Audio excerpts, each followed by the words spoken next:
You are now rocking with the hottest boxing podcast in the land with your host, Coach Malachi Williams. True.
For the thousands in attendance and the millions watching around the world,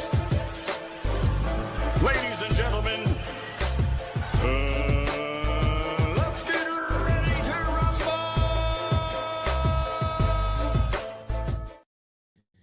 Yeah. What's up, family? This is our boy, Coach Malachi Williams in the building. We back. Too many podcasts. Sorry for the little 5-minute delay. I'm sitting here watching this interview with, Terrence Crawford and Shannon Sharp. So very, very good interview. I'm loving it so far. It's a dope-ass interview. You get what I'm saying? I seen some digital game banging in the chat a little bit over there. I'm like, man, these niggas, boy. I said, these niggas, boy. These YouTube niggas is special. These motherfuckers in the boxing community, they all, some of y'all, not all, but some of y'all special, man. Especially the content creators. The content creators, they're really, really special. Some of them. I'm talking about they gang goofy special. Shannon Sharp do good interviews. I love great interviewers. Great interviewers. I love great interviewers. Ask good questions. You know what I mean? You can just tell the energy is just genuine. You know what I mean? So it is what it is. I love that. And I can tell Julie, I think his publicist was in the background too, Julie. the one who handles everything. Shout out to Tyrone. Tyrone, what's going on, fam? Shout out to Trey Son. Salute you, brother. Daniel Agnew, The Natural. G5 from the Bronx. Hollywood Leon, salute, fam. Keith Tucker in the building. What's up? What's going on, Keith? Who else we have in the building? So who else do I see? I think that's all I see over here so far. Let's go to the other one. What we got over here? Shit. We got over 1,000. Hey, shout out to Gabe Moore. Shout out to Green Eyes P. Yeah, man, we got over 1,000 subs on the other channel, man. So I appreciate that, man. Shout out to everybody. Let's give everybody a round of applause for that.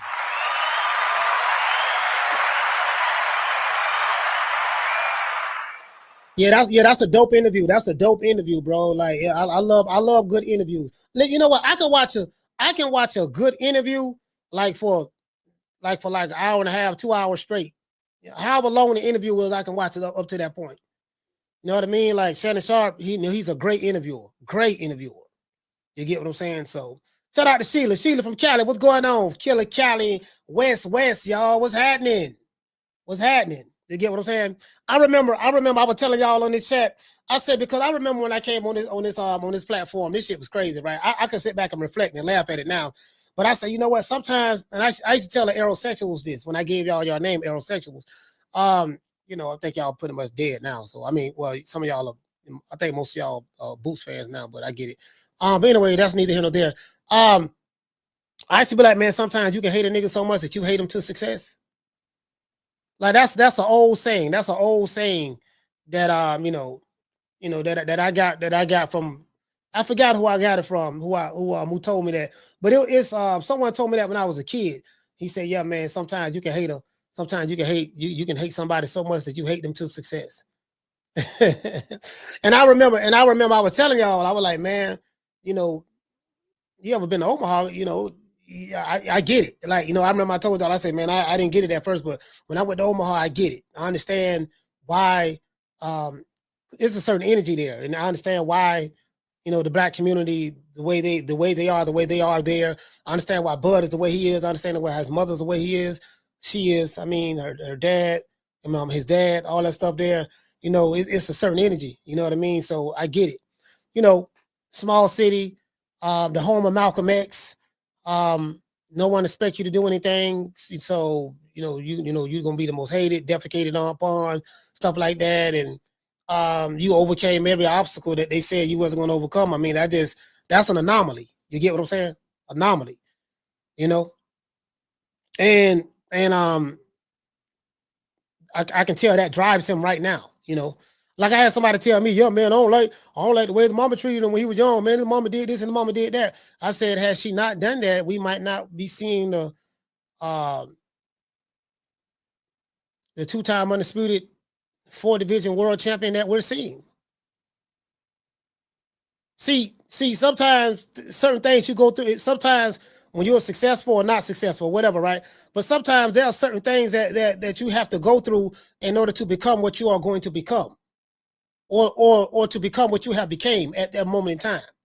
You get what I'm saying? Pressure bust pipes. So, sometimes, it takes certain things, and I'm speaking from personal experience. Like, I know I've overcome a lot of things in life, and I'm like, you know what, man, had I not, now I understand what my captain was telling me, Captain Sam, RP to Captain Sam. He said, man, it wasn't meant for you to listen. You was the type of dude that, he said when Allah created you, you was the hard-headed one. You was the one. He said, but if you ever can get through what you're going through or what you're going to go through in the future, he told me this when I was like 20, probably like 22, 23. He said, if you ever get through that, he said, you're gonna be a hell of a motherfucker. That's what he said, like literally. Anyways, shout out to everybody. Shout out to EDS, salute, fam. Shout out to the Martin. Shout out to the Martin. You get what I'm saying? Shout out to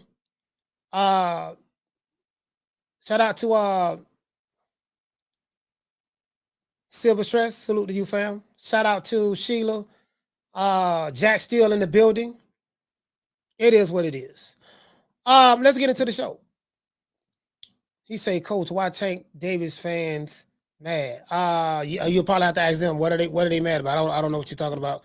It is what it is. I would say the best person to answer that question is a Tank Davis fan. Let's get into the show. Eddie Hearn confirms Dan Rafael lied about Shakur Stevenson firing him.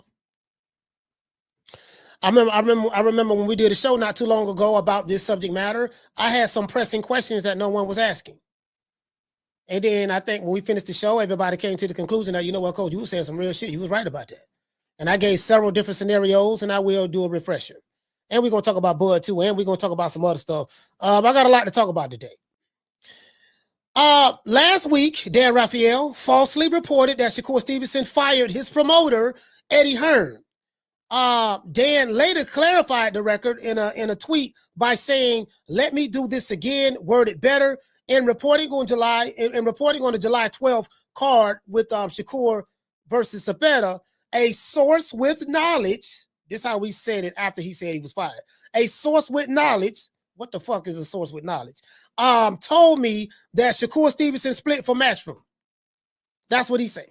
That's no different from any YouTube channel out there that say they got sources, including myself. The source could be Hoghead Cheese, told Poke Chop Willie, and Poke Chop Willie was pillow talking to Bow-Legged Kim, and Bow-Legged Kim was talking, and Bow-Legged Kim overheard knock-kneaded Pam talking to Big Booty Judy, about what Man did to Lucy Lou yesterday, at the script club. Literally. So this is what he said at that time. Shakur Stevenson's manager, James Prince, hired Lou DiBella as the representative for the event to handle things on their behalf, end quote. That's what Dan Rafael said. That was the second tweet after the first tweet when he said Shakur fired. And I told y'all that was cap. I said that don't make no sense.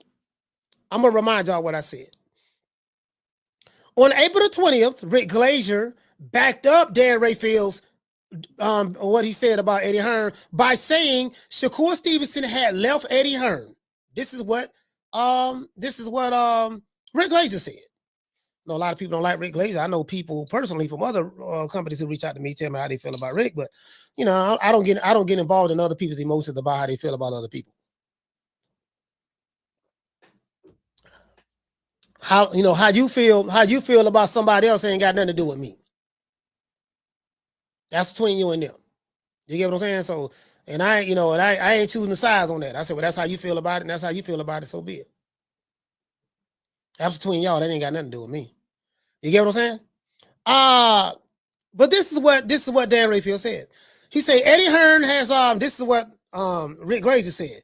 He said Shakur Stevenson had left Eddie Hearn. Shakur is now with Lou DiBella, and on what I'm told, that's what Rick Glaser said. He said, and on what I'm told, meaning somebody told him, just like that somebody told Dan Rafael, that somebody told him. Who that somebody is, or source is, I have no idea. True. And he said, as what I'm told is a fight-by-fight deal. Eddie Hearn has fallen out in favor with Turkey Al-Sheikh, rightfully so. Now, do you know? Now you do know. This is what Rick Glaser said. So Rick Glaser said Eddie Hearn has fallen out with Turkey Al-Sheikh. How do you know that? I have no idea. Rick Glaser said that Eddie Hearn has fallen out of favor with Turkey Al-Sheikh, and he was fired by Shakur Stevenson, and he said that's what he was told. And Dan Rafael said that his source told him that Big Booty Judy said bow-legged Kim, had an argument with third leg Tyrone while he was laying pipe, and not needed Sarah, and Sarah screamed out Man name, and Man overheard that, and he was talking to Lucy Lou, and Lucy Lou told her everything that Sarah told Man, that third leg Tyrone told bow-legged Kim, that bow-legged Kim told Rick Glaser and Dan Rafael. True. Shout out to Ali. Ali, what's going on, brother? I mean, that's pretty much. You get what I'm saying? I mean, it is what it is at this point. At this point, it is what it is. And I'm gonna wrap it up. I'm gonna wrap it up and put it in a nice bow for you.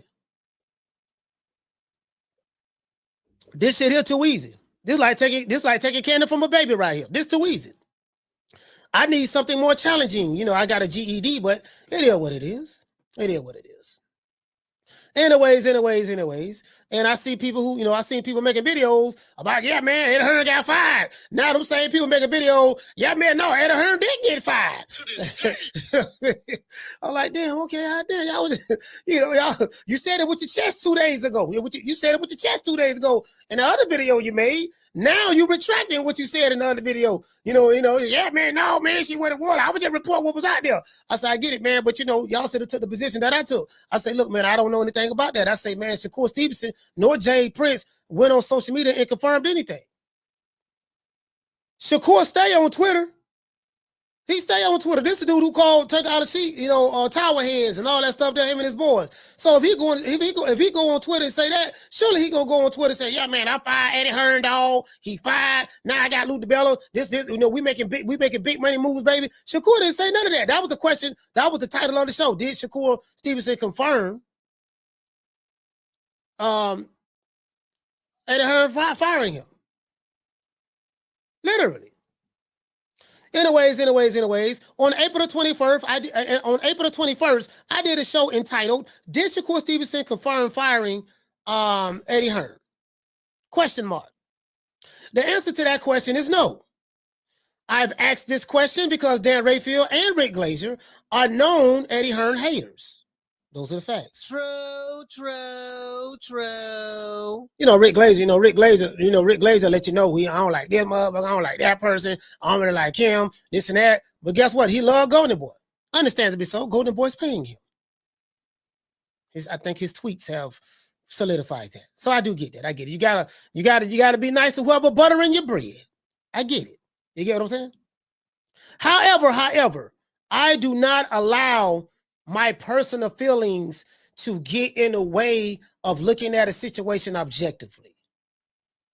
Like, I can see somebody in the chat I don't like, right? Let's say I don't like you, right? Even though I don't like you, I'm not going to put something on you that's not true because I don't like you. I'm not going to look for or search for information that confirms my dislike of you, and it will not allow me to judge you fairly in a certain situation. That's the difference between me and a lot of motherfuckers. You get what I'm saying? You know, a lot of people just gonna lean into towards their bias no matter what, and they will tell themselves lies and lie, you know, on the individual that they dislike. That's just pretty much how people are. You get what I'm saying?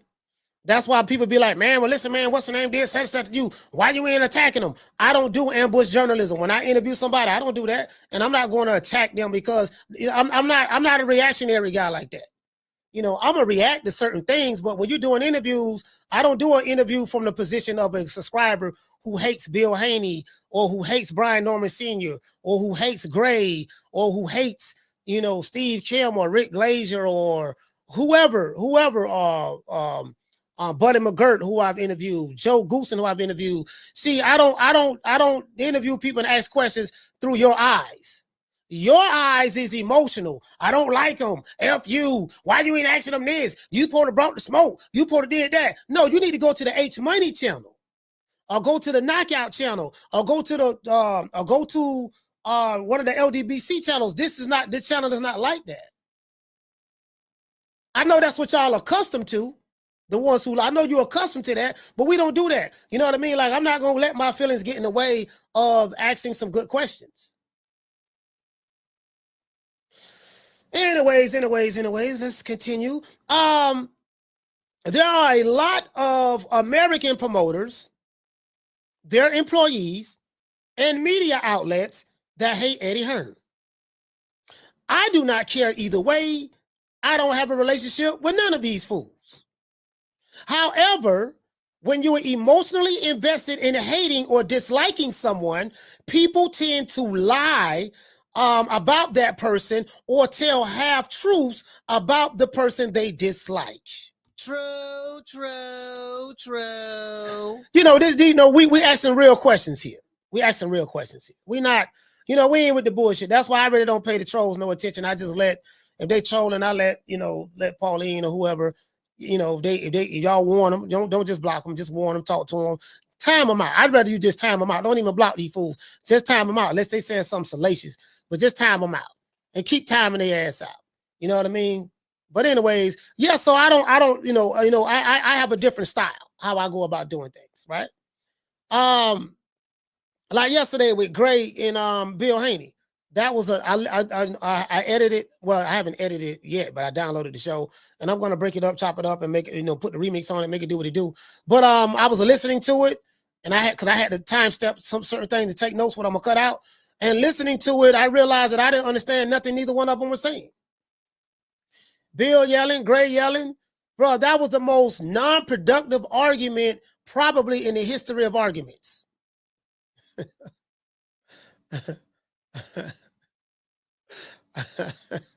Literally. I was like, and I wasn't high. I was sober. I'm listening to this shit. I was like, man, I don't understand what the fuck these motherfuckers saying. Gray said some funny shit that stuck out. Bill said some funny shit that stuck out. But overall, it was non-productive. I mean, it was productive for me and productive for Bill, and because he get to talk his thing, and it give me good content to put out there. It's gonna do numbers. But outside of that, from a productivity standpoint, there was nothing there. I listened to it. I'm like, man, these motherfuckers, they say just a bunch of insults. Gray got a little real vulgar, motherfucker. I don't give a damn. Nobody don't care nothing about that punk ass shit. And y'all niggas just mad cause y'all mad cause Tank won't get y'all a payday.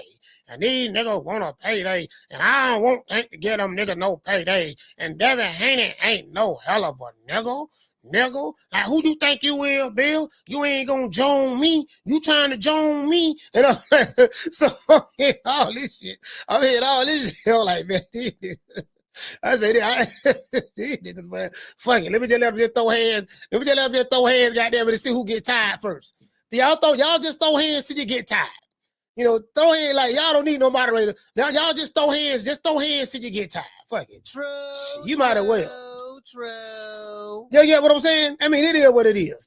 Anyways, as I said before, There are a lot of promoters and their employees and media outlets who hate Eddie Hearn. As I said, I do not care either way. However, when you are emotionally invested in hating or disliking someone, people tend to lie about that person or tell half-truths about the person that they dislike.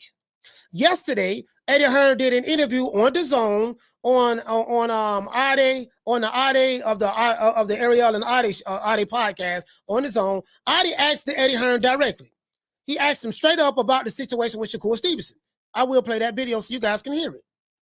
Eddie Hearn confirmed that he has a 2-fight deal, not a 2-fight deal with an option with an opt-out after the first fight. Because I said the only way, because I was trying to rationalize the lie that was being told and perpetuated by Dan Rafael, that Rick Glaser backed up and confirmed. I said, well, if that's the case, how he was able to do that? I've never known a fighter to be able to fire a promoter. If you have a contract with a promoter, a binding contract, you just can't walk away and say, yeah, man, I'm fired, you fired, I'm finna go get another promoter. Because the contract will not allow you to do that unless you have an opt-out clause in the contract. And if you have an opt-out clause in the contract, that's not firing a promoter. That's, you put that in there. The promoter put that in there as well. You or them can decide to opt out of this fight, of this contract. That's not firing. So the headline was sensationalized, to get clicks and views because of your dislike for Eddie Hearn. And if that's what you want to do, that's fine. Just say that though. Just say that. Say, I don't like this motherfucker. I'm gonna take this store and push it around with it because I don't like him. Just say that. That's all. Just say that. You get what I'm saying? Anyways. Eddie Hearn confirmed that he has a 2-fight deal with Shakur Stevenson and he's promoting his next fight. Well, if Eddie Hearn got fired, like Rick Glaser and Dan Rafael said, and he ain't working with him no more, then is Eddie Hearn lying? Is Eddie Hearn going on the Zone lying? Saying that, yeah, man, let me tell this bold-faced lie. No, I'm still promoting Shakur in this next fight. Is he lying? Or are the people who put that information out there lying? Just asking the question.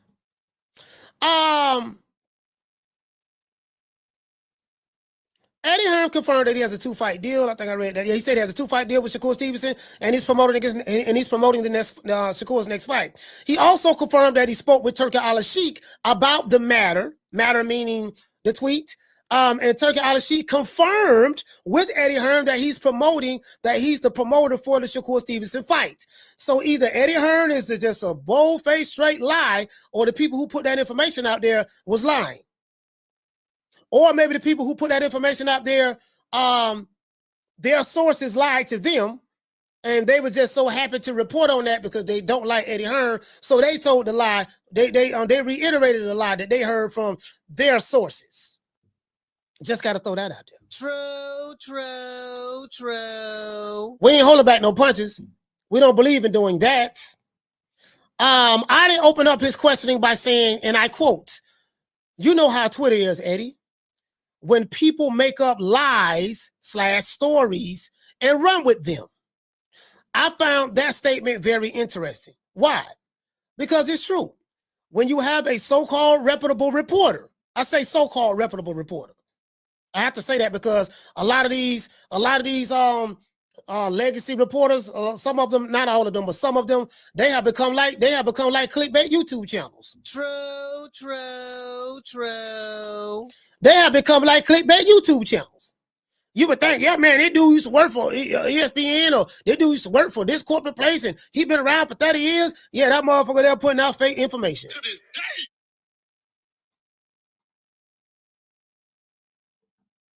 Anyways, as I said before, I think that probably gonna hurt some people's feelings, but I really don't give a damn.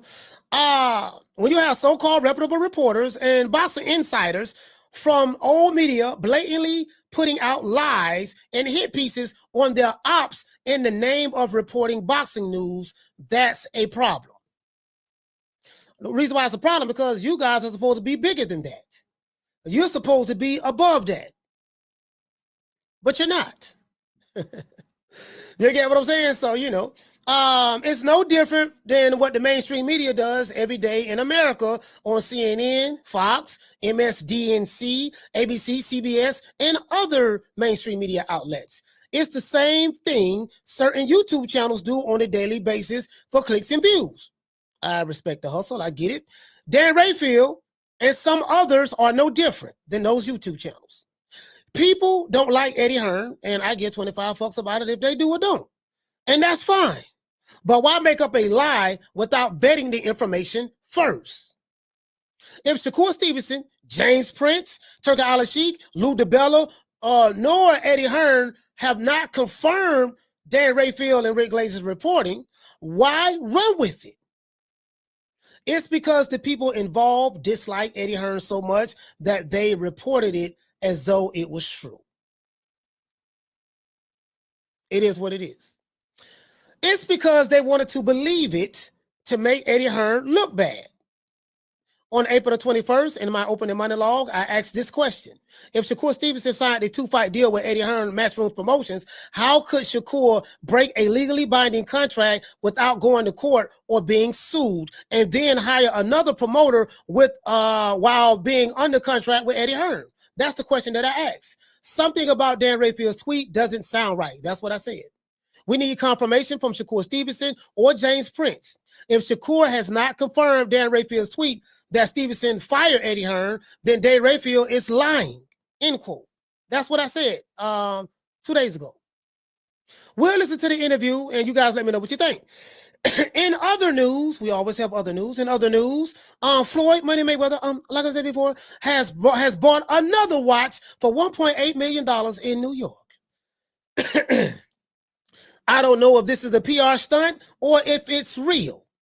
Between buying skyscrapers in New York and Dubai, 62 apartment buildings in New York and Manhattan, and buying luxury cars, Floyd Mayweather is living up to his pseudo name, Money May. In other news, Adrian Broner, made a new music video called I'm Going Out Sad. AB went from about billions to auditioning to be a male stripper in his draws. True. You can't make this up. Niggas going out bad. Going out bad. You get what I'm saying? Lord have mercy, boy. You can't make this up. You can't. Shout out to Nate. Shout out to Marky Vion. Shout out to the Prince. Shout out to John Martinez. Sheila from Cali. In other news, we have more news. In other news, Deontay the Bronze Bomber Wilder to this day is back in the studio working on his new hit single after learning about his ex-fiancee, Shelly Swift, after learning about her now being booed up like LMA. True. She booed up, with Los Angeles Rams safety, John Johnson. Now, let me let you ladies know something in the chat. Light skin is still the preferred complexion when you get money. So when you're a man and you get money and you're rich, you have, when you have money, you'll find some women that'll tolerate things a little bit more versus coming from someone who don't have money. If you have women that'll tolerate stuff with a guy who don't have money, then goddamn way they're gonna tolerate some things with a guy who do have money. So anyway, so the exotic look, that's you get what I'm saying, man. I'm trying to tell you, dog, nigga, I'm rich, I'm balling right now, dog. I got exotic women meaning from the Caribbean, they got the good hair, or from the Middle East and stuff like that, the exotic looking women. You get what I'm saying? Just want to throw that out there. So, so someone like that's why you see some of these niggas, you say, but like, that nigga ugly than a mug. How he got with her? Well, she, you get what I'm saying? It's, they pimping. We'll just say this here. To the ladies, I take my head off to you ladies. Boy, y'all are good, boy. They pimping on another level right now. They pimping on another level. Pimping. You get what I'm saying? Some of you ladies are pimps too now. Some of you ladies are pimps too. They're pimping on another level. Anyways, as I said before, Deontay the Bronze Bomber is back in the studio. I'm gonna let y'all hear it. We're gonna listen to one of his singles. Last time he dropped a single, he made a love song dedicated to Telly. He had Malik and Joey Scott in the video. Hey, his brother was on auto tune. His brother was singing the hook on auto tune, and Telly was in the video.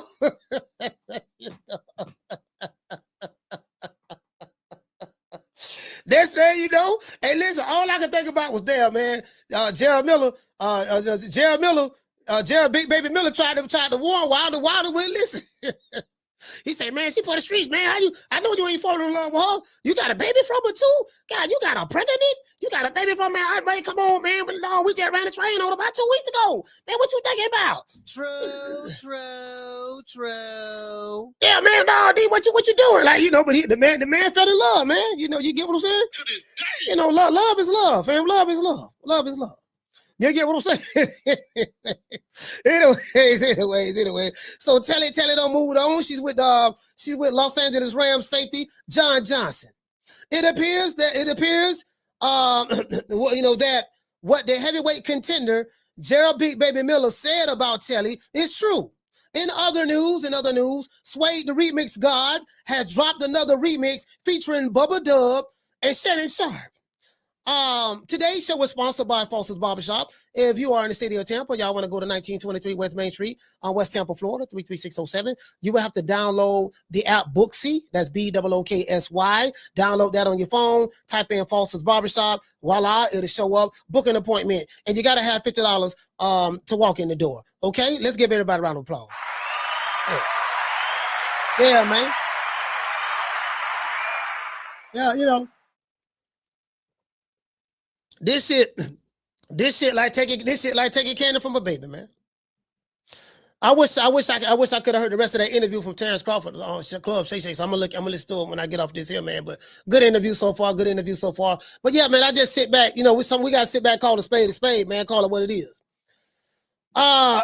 He said, Coach, you seen what Dr. Umar said about Shannon Sharp? Yeah, I saw that. Lay said, he said, Coach, I'm FL. Yeah, man, you know, hey, you already know what time it is with me. The stickiest of the shit, nigga, I ain't. You want to smoke with the old boy Rick James? That's why I'm so relaxed. You get what I'm saying? That's why I'm so relaxed. You already know what time it is with me, man. I be on that stick icky, man. I ain't worried about nothing. Shit, I'm like French Montana. Nigga ain't worried about nothing. We ain't worried about nothing. Nigga, we ain't worried about nothing. You know what I mean? You know what I'm saying? I ain't like that shit. You know, the money looking good. You know, healthy as a horse, had a good workout, got some of the best sticky icky. You know what I mean? It is what it is, fam.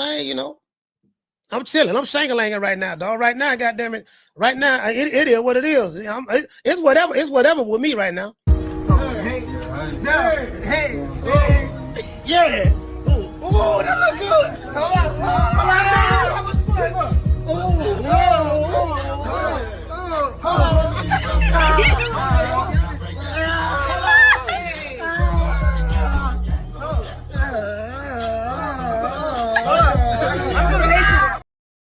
Yeah, man, it is what it is, man. Y'all know what time it is, man. Before we get into the show, we got to say all praises due to the Most High, the Most Exalted, the greatest human being on the planet Earth. And I say that sarcastically for the Hamanites, Mr. Al Heyman. Well, you know, I guess I got to be like everybody else and sing Al Heyman. I can quit my job now, baby. 6 figures, baby. You feel me?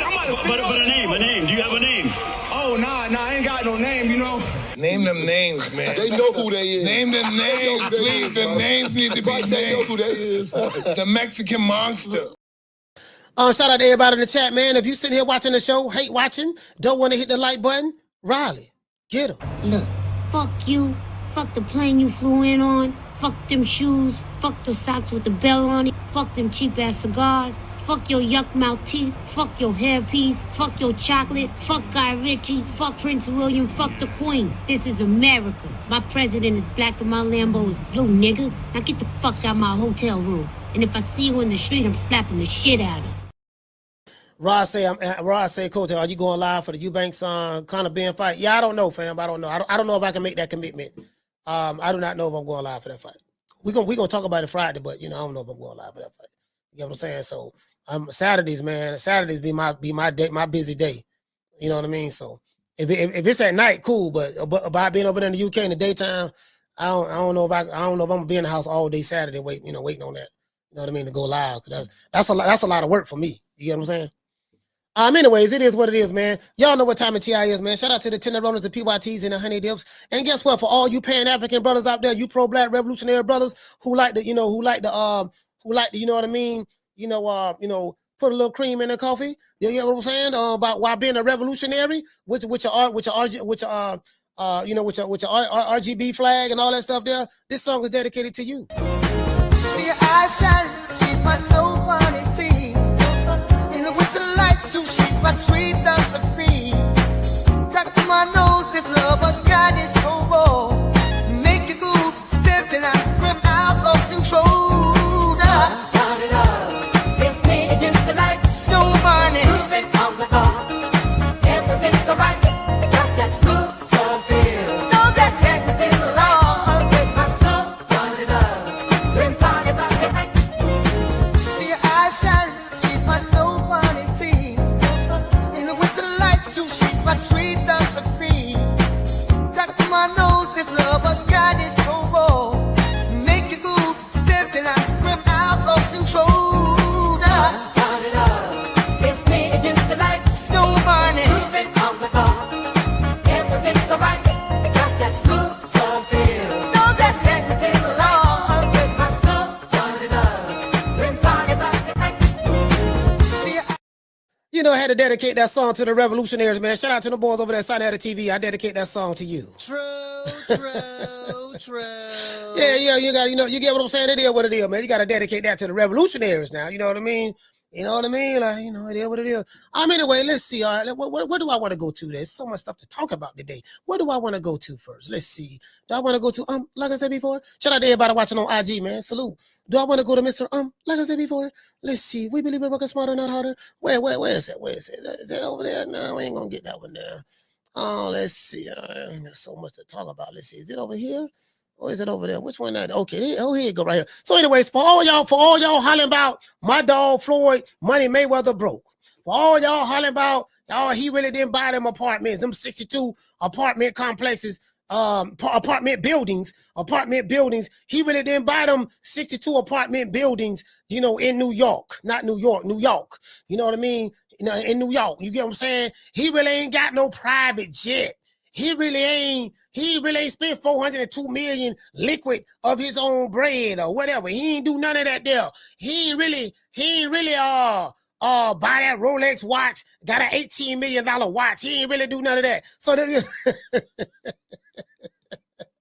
you get what I'm saying? Hey, you know what?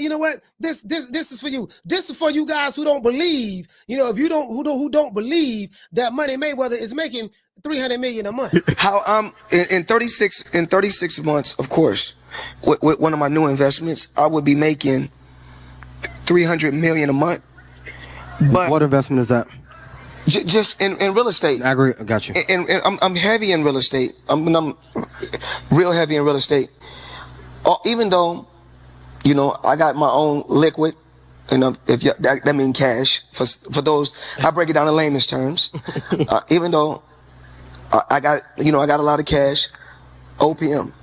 Okay. OPM. You don't always have to use your money. That's why it's very important for y'all to make sure y'all keep y'all credit right. Talk to us about very important. Anyway, just want to give y'all a little education out there, a little education. Talk to him, Floyd. $1.8 million. $1.8 million watch. $1.8 million, dude? You're the first to see it. That's insane. That 1.8 is high. 18 life. That happy birthday, champ. That's how we doing. That is sick, dude. Wow. You gotta show them what it's saying. Money green. Hold on. This watch was made specifically for the champ, Floyd Money Mayweather. 101 piece. One of one. Money team. Can we see it on him? Yes, sir. That one of one. $1.8 million. I think it's a one of one. I love that. You Hey, you feel me? You feel me? So, you know, Florida's balling, you know, 1.8 million in New York. He went to New York, bought a, you know, you get what I'm saying? You get what I'm saying? So that's for all y'all out there, you get what I'm saying? You know, this side, hey, Great IP said we don't care. She said we don't care. You know, I'm just saying, you know, green eyes. I'm just saying, you know, I gotta break it down to y'all in layman's terms. Y'all don't know what layman's terms is, so you know that's you get what I'm saying? You know, OPM. That's other people's money. You get what I'm saying? I'm breaking down layman terms. Y'all don't know what layman terms is. You know, y'all don't know nothing about that. Y'all don't know who layman is, and y'all don't know what terms mean. So when you take layman and mix it with terms, you have layman's terms. True.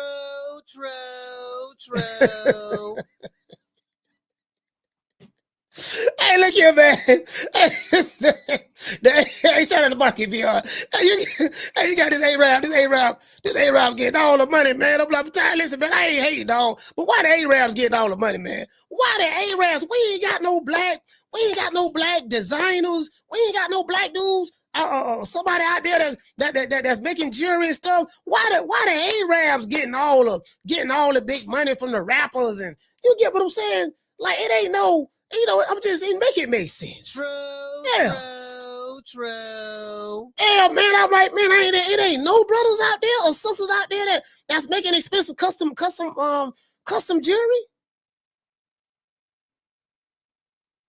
You know, but you know that's a legitimate question. That's a legitimate question.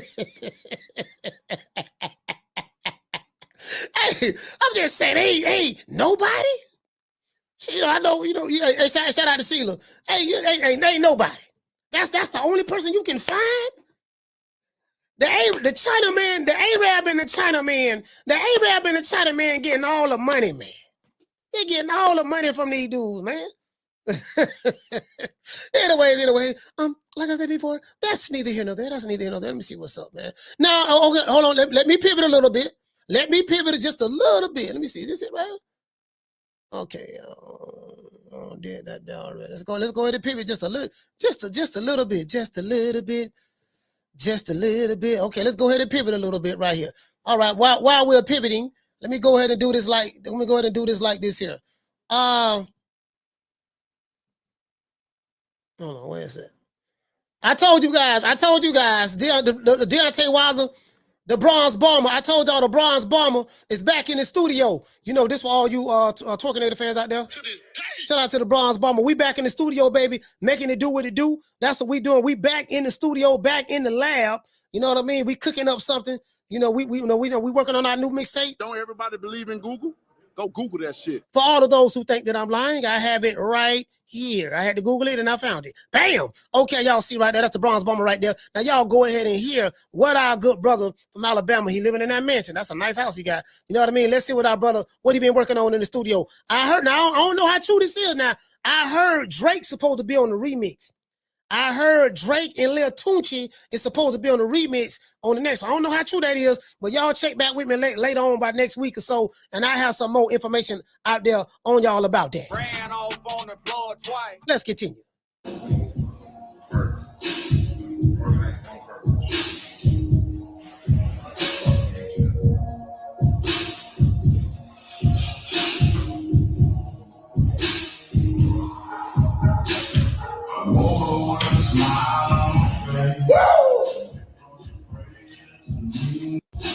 Yeah, you get what I'm saying? Let's see that one time.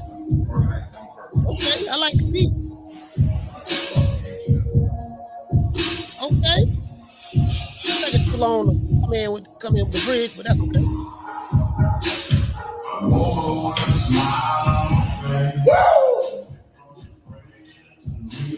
All right. Woke up with a smile on his face, right? Now, I wonder what he was looking at on the phone. Cause as I continue to do my research, somebody has sent me this here as well on Instagram. Y'all please continue to send me stuff on IG. I love covering stuff. Everything that I'm showing y'all is pretty much what was sent to me on IG for the most part. And like I said before, I just want to throw this out there. Shout out to Unlay Shoes. He said he definitely getting knocked out. He ain't focused. Nah, why the man ain't focused? Why? Cause he, you know, now here we go right here. Now this is Taylor Swift. This is Deontay Wilder's baby mama baby mama and ex fiance. It's a new flame, mystery woman spotted with NFL Super Bowl starting star identified as ex-fiance of world champion boxer. Swift and Wilder were engaged back in 2018. That's what it says right here. You know what I mean? You get what I'm saying? That exotic with the good hair. She got the good hair, exotic. You know, the complexion for the protection. You get what I'm saying? All the athletes, you know what I mean? It is what it is, fam. It is what it is. You know, you gotta like it or love it, baby. Whether you like it or not, it is what it is. You get what I'm saying? I just gotta break that down. I just gotta break that down right there. Let's continue. They're gonna tell it right there. It says a former boxing. Here you go, right here. It says a former boxing wag has found a new flame in the NFL. Now they do say that she like the athletes. So she go from basketball players to boxers to football players, this and that. And ain't nothing wrong with that. I ain't mad at her. Get your paper. I ain't mad at her at all. I ain't gonna lie. I admire Telly, to be honest with you. I'm like, man, God, I ain't gonna lie to you, boy. She doing her thing, boy. You get what I'm saying? She ain't, she ain't pulling no Tyrones or man-mans. She pulling. I respect the hustle. That's all I'm saying. I don't knock the hustle now. You get what I'm saying? So, Deontay Wilder, country boy from Alabama, he was able to snatch a little breezy like that. Yeah. Snatch a little breezy. Anyways, let's continue. She looked like she's very happy right there.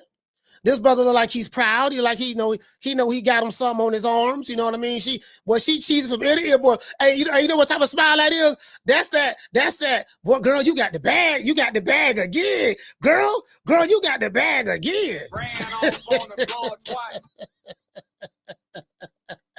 Hey, Schoolo, that's that. Girl, you got the bag again, smile. Ran off on the floor twice. Man, I just keep getting the bag. Like, this ain't even fair at this point. You just sit here, you don't know what I'm talking about? My ability to make these dudes fall in love and kick out the money is amazing. I say what I say, and I deliver it. I just keep hitting the bag. I just walk down the street, the bag just fall in my face.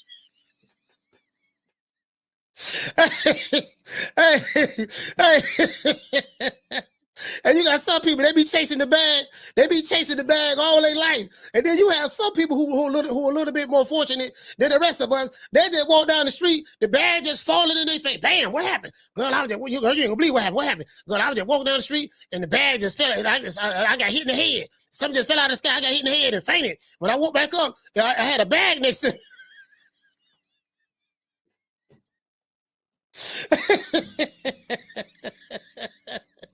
Girl, I had a bag next to me, girl.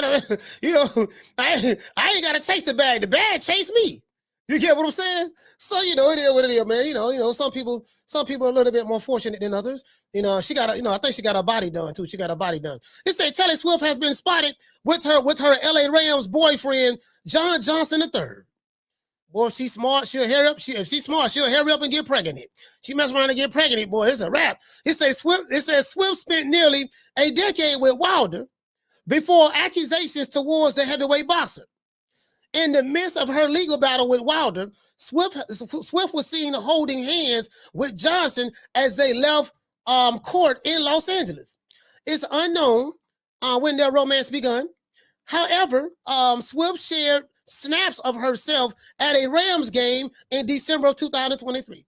Johnson was drafted in the third round of 2017 NFL draft by the Rams, and he's still there. He spent his first 4 years of his career with the Rams and started in the Super Bowl against New England Patriots back in 2019. In 2021, Johnson moved to Cleveland Browns, where he spent 2 years as a starter before returning to the Rams in 2023. The Rams won a Super Bowl his first year. He was a member with the Browns. Swift starred on reality TV show Wags Atlanta while in her relationship with Wilder. I think that was the show. That might have been the show. So she's an actress as well. Let's get Taylor Swift and the Bronze Bomber To this day. a round of applause.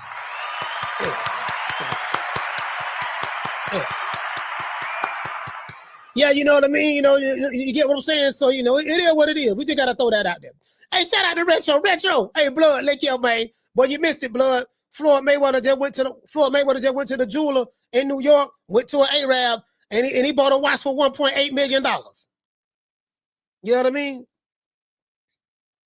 It is what it is. Hey, what you say? Sebastian say Wild. He said, wasn't Wilder sleeping with his brother's wife? Well, yeah, I mean, that's what they say. I don't know how true that is. That's what they say. I can't confirm that nor deny that. That's what they say. And you know what I mean? So it is what it is. Anyways, let's move on. So I let y'all hear Wilder. He back in the studio. For all of those who late, I think Bloodbuster came late. Deontay Wilder's back in the studio and he's happy.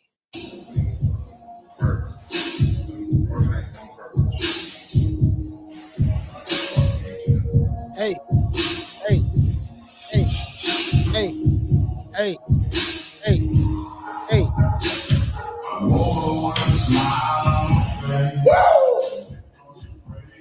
Yeah, man, you know what I'm saying? The man happy, man. The man happy. Who am I to stop a man? The man happy, man. The man happy. Okay. Now, I did tell you, I'm gonna drop the phone lines, but I did tell y'all about doggone, where is that? Was this it right here? I did tell y'all about Adrian Broner. Adrian Broner is now auditioning. He went from about billions to now he's auditioning to be a Chippendale dancer outside in the grass in his drawers. Do y'all see this old school barbecue grill right here? I just spotted this. Bro, you know you doing bad when you got this barbecue grill. I haven't seen this grill since when I was growing up as a kid. Don't nobody have these type of grills anymore. They have more modernized grills. You know you shooting bad when you got this type of barbecue grill in your backyard. All that goddamn money he had. True. Boy, boy. Bro, this a throwback. This a throwback grill. Throwback. I'm talking about throw, not throwback. Throw. He got to be shooting better. Broke dick dog right here, boy. Anyways, here go Adrian Broner for all you AB fans. Okay, he look like he's stepping out of a fur boot.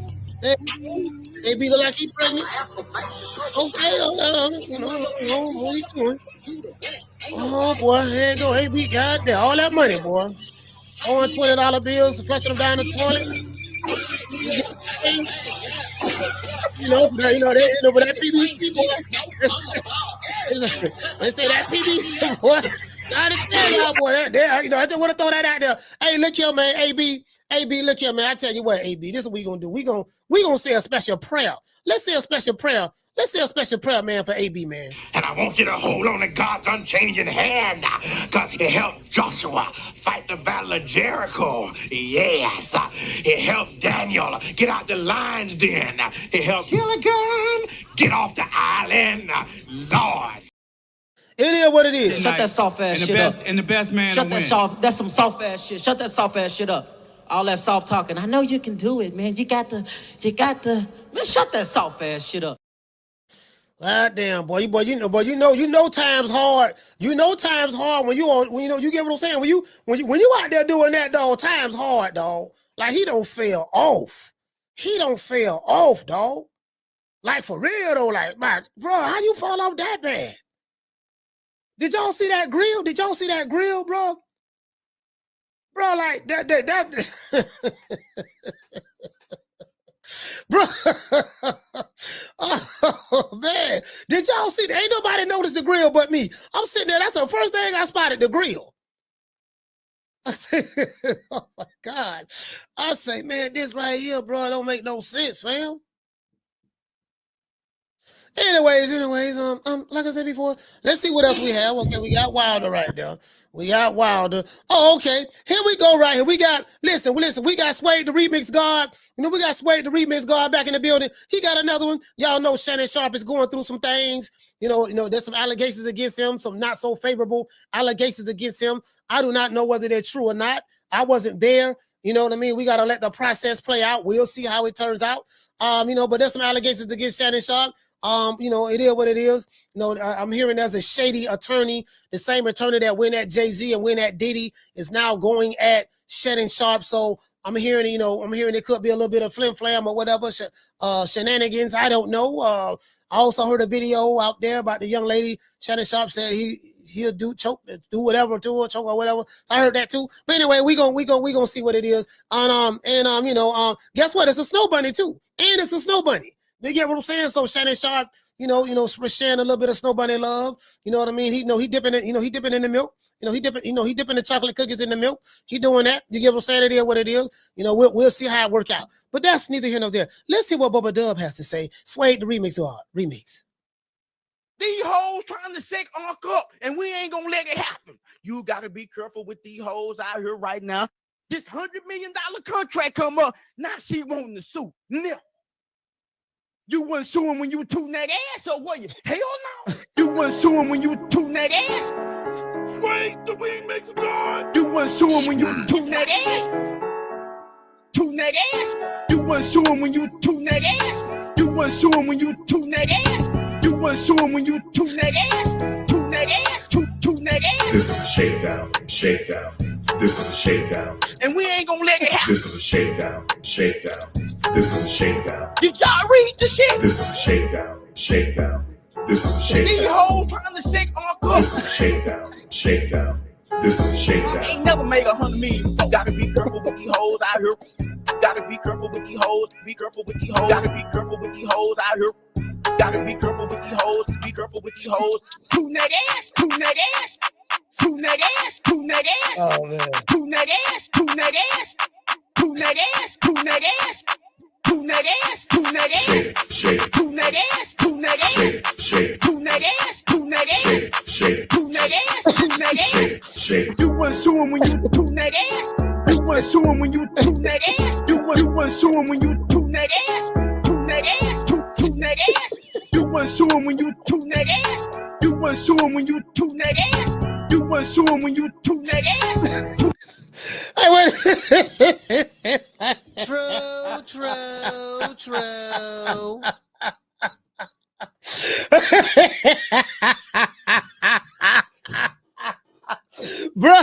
Bruh.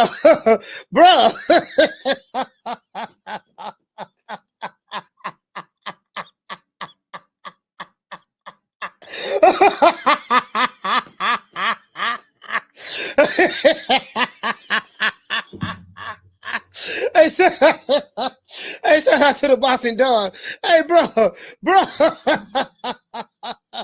I said, you know what? I said, make a ballot port. They'll be, they took that ass up. When they said they took that ass up, they'll be sure. I said, you know what? They used to make you go, I just, you get what I'm saying? I just want to throw my hands up. Hey, you get what I'm saying? I ain't trying to start nothing. But I'm saying, it's just things that make you go, You get what I'm saying? It is what it is. Is this the same guy? Suede the remix God. Is this the same guy that made this song? What happened?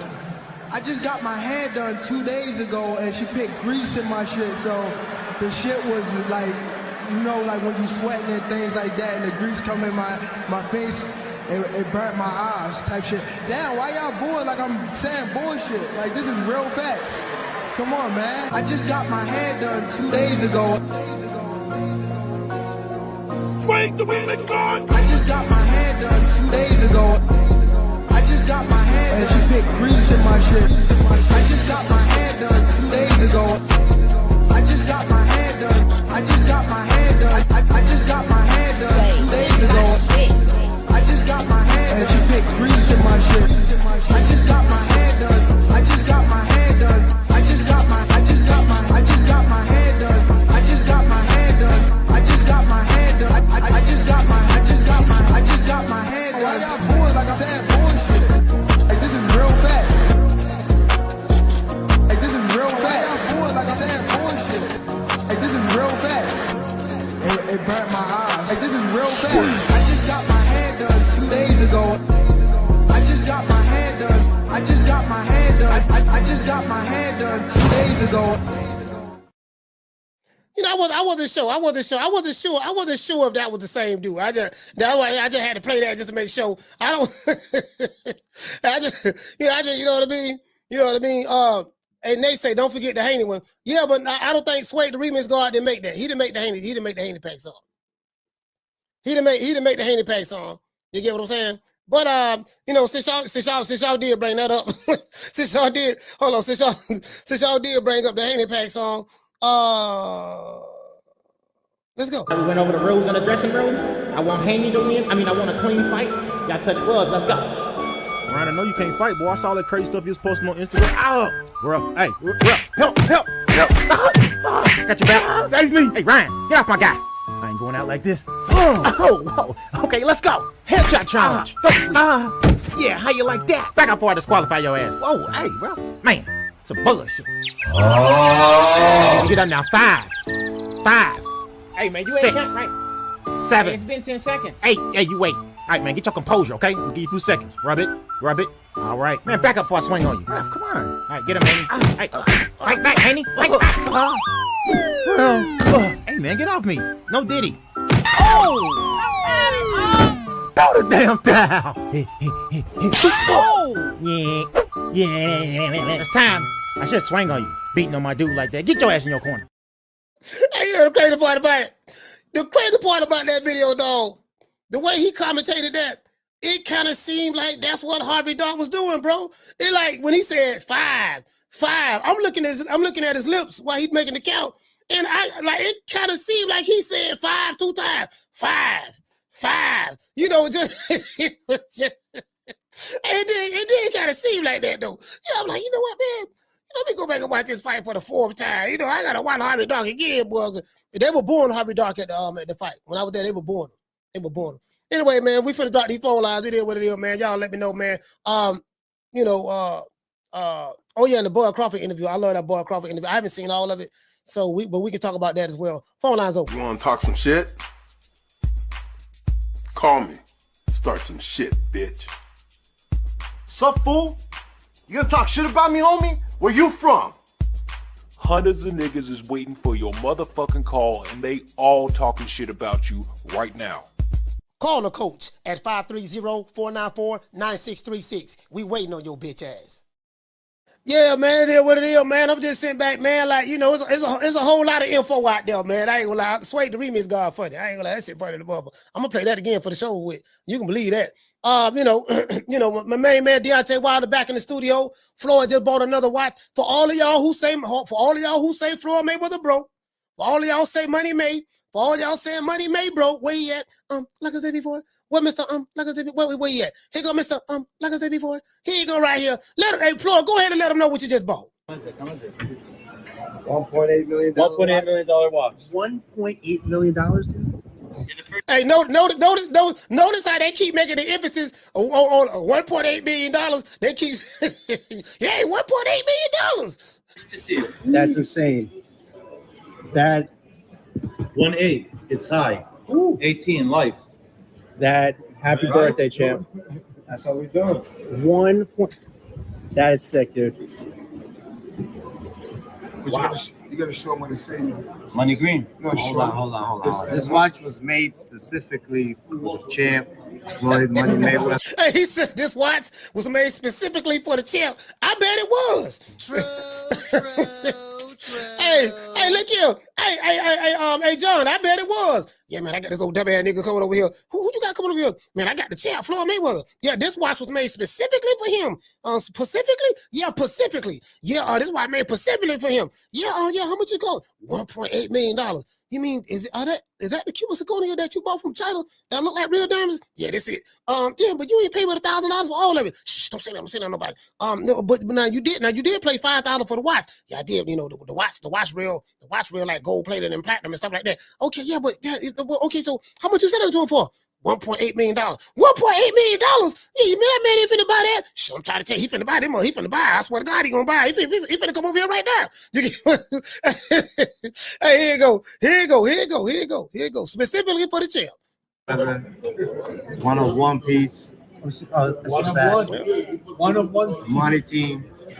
Can we see it on him? Yes, sir. That one of one. $1.8 million.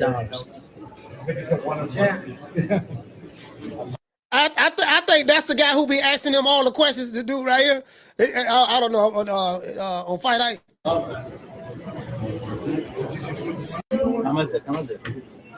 Hey, the dude smiling. $1.8 million. $1.8 million watch. Got him. Hey, boy. Why the A-Rab? This ain't, hold on. This what I want to know. Hey, Marky VR, I got one question. Again, I ain't got nothing against, and again, hey, what blood? Hey, Retro. And again, I don't want to throw anybody under the bus. I don't want to throw nobody under the bus. But hey, Mason, why the A-Rab got to be we don't have no black jewelers. It ain't no black jewelers in America that make custom made jewelry. Why the A-Rabs? And I'm not hating. I ain't hating on nobody. But what it seem like the China man and the A-Rabs getting all the money. Like it's like, dog, they making all the custom pieces. All the black athletes spending all this crazy money with them, even though the jewelry fugazi. But that's neither here nor there. Like we ain't got nobody. Ain't nobody in the hood. Or we can go to a local bodega and they ain't nobody at the local bodega making any ice or nothing. You get what I'm saying? And these dudes making a killing. Yeah, you know what? Yeah, dog. We made this piece specifically for you, champ. This for you.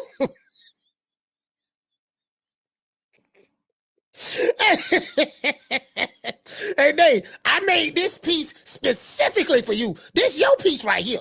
This your piece right here. I'm telling you, girl, you ain't got ain't nobody got this. This yours. This yours right here. I made this piece specifically for you. Specifically. You get what I'm saying? Yeah, don't even worry about it. I'm trying to tell you, yeah. Nigga falling for nigga falling for the fugazi. What they be getting these niggas? What they say, hey, check this out. They see him coming from a mile away. They see him coming. Hey, shout out to the Nick and Nita show. They see him coming from a mile away. Yeah, dog, I got me one, dog. Got him. Yeah, damn, dog. It cost you, man, to put that entire piece together cost you about 10 grand. That's a $10,000 piece you put there. Yeah, it cost me 10,000, but it gonna cost him 1.8. Yeah, but them ain't really real diamonds. Yeah, but he don't know the difference. True.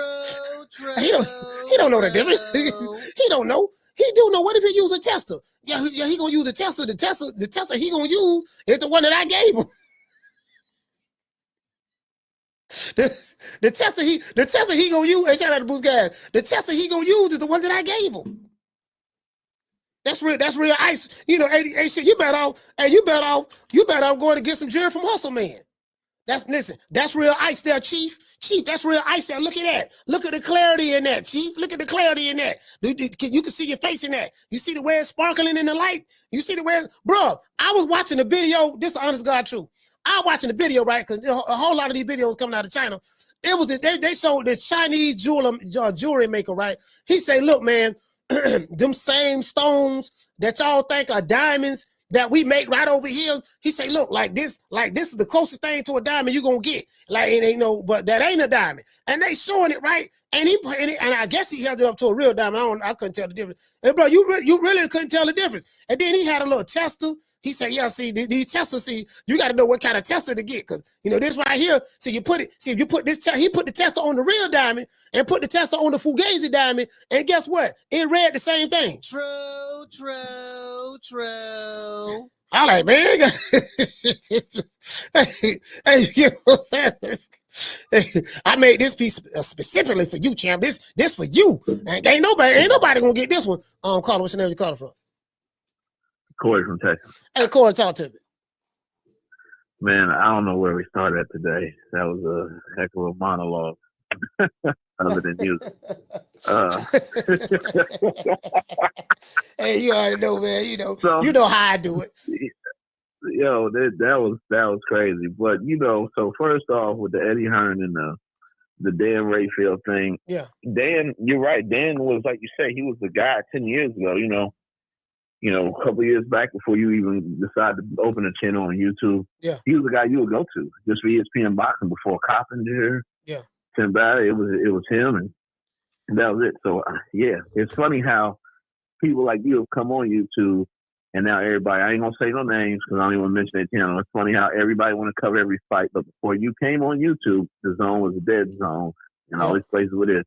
So it's just funny how that kind of switched around. As far as Wilder, man, and that situation, you said it before. A lot of the cats, you said it before. A lot of the cats that's from certain places, and it's like you say, it's the first time they getting women. Yeah. They don't know what to do. But 50 Cent and them warned them. It's like, dog, like me and Big Baby, we from New York, and I got family in the Bronx. It's like They ain't lying. When you get on the train in New York, you see every chick from everywhere, all over the place, mixed this and that. So they don't be on that simping stuff and like NY like that. But like you say, like Country Bunkers, as your boy Ron Boy Fresh say, Bama, you know, he from there. And there ain't no disrespect to Alabama. It's just I think it's the first time he found a fine chick, or like you say, quote unquote complexion with the light skin, exotic mid east or whatever, some type of mix, and he just didn't know what to do. And then as far as that AB shit, coach, I don't know. I don't know what happened to that dude, man.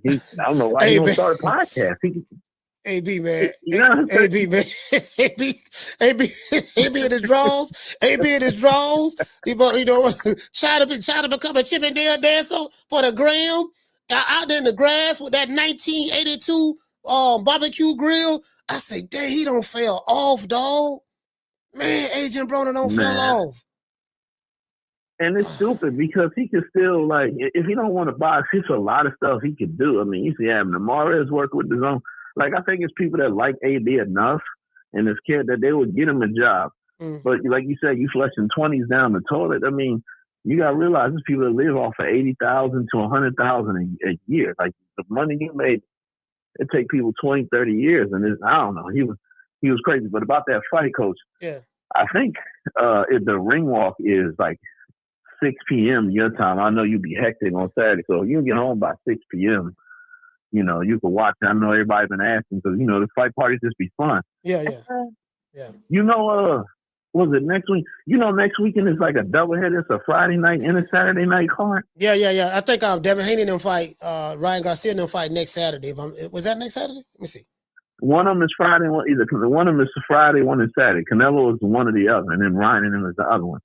I was like, this is from those 2 weeks here, but yeah, right, that shit crazy. What you think, coach? Before I get out, like, what do you think when you saw that she was like booed up with somebody else that fast? And then this will fuck me up. When you read 2023, I was like, hold up, she was still with Wilder in 2023. They just broke up like last year when he got knocked out by the thing when he was doing the spinning back to his head. Hey, man. Shit crazy, coach, but great show, bro. This is crazy. All right, salute, fam. Something else, bro. Please. Hey, doggone. Well, they love us. They know they love us and friends. You know, they love us and friends. You know, so they sitting there. You know, they sitting there. You know, it is what it is. I ain't tripping. You know what I mean? You know, I ain't got nothing bad to say about the sister, man. You know, she done moved on. She done moved on. Wilder done moved on. You know, it is what it is. You know, so hope everything work out. You know, I ain't really got nothing to say, you know, about that. I'm just talking about like some of these dudes who you think are reputable people. They not. Some of them ain't reputable like that, man. Because they be out there pushing certain narratives because they don't like a certain promoter or a certain individual, and that's fine. But at least come out and say that. Say, you know what, I don't like this dude. That's why I'm saying this about him. I'm inclined to believe it because I don't like the guy. So that's why it's very, very important to always look at a person's angle. Like when some information is dropped, you know, what is his angle? Is he dropping his information because he really is concerned about the well-being of the public and he wants them to know the right information so they can be informed, or is he dropping this because he has an ulterior motive? And most of them have ulterior motives for the most part. You get what I'm saying? So, you know, it is what it is. But Deontay Wilder, so as a matter of fact, hold on. I told y'all I was gonna show y'all the video, the interview. My bad. I didn't show it to you. I told y'all I was gonna show y'all that interview of Eddie Hearn, and I didn't show it to y'all. That's on me. That's on me. Where the fuck I saw it at? Damn, how the fuck? What did I see it at? Hold on, let me see.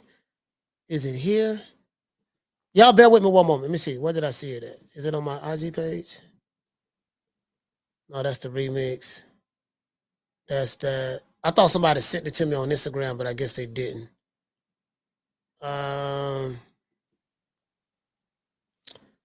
What did I see it at? On Twitter. My bad. It's on X. It's on X. That's why I saw that on X. Let me go to my X page. Let's see Shannon Sharp on the page. Here we go right here. Here we go right here. Let me go ahead and share this page.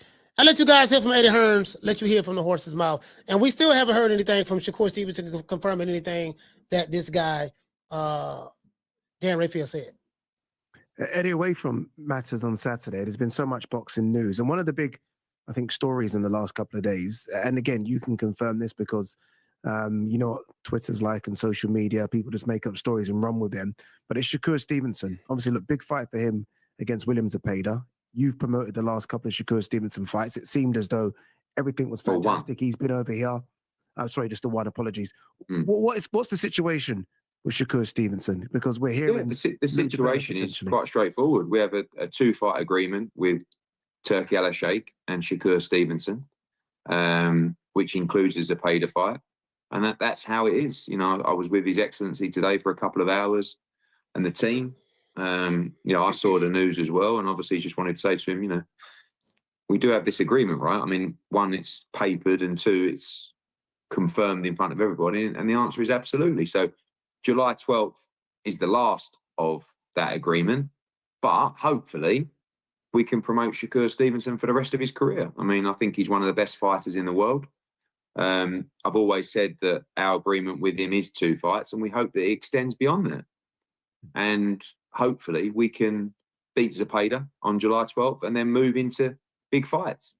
So is Eddie Hearn lying or Dan Rafael and Rick Glaser lying?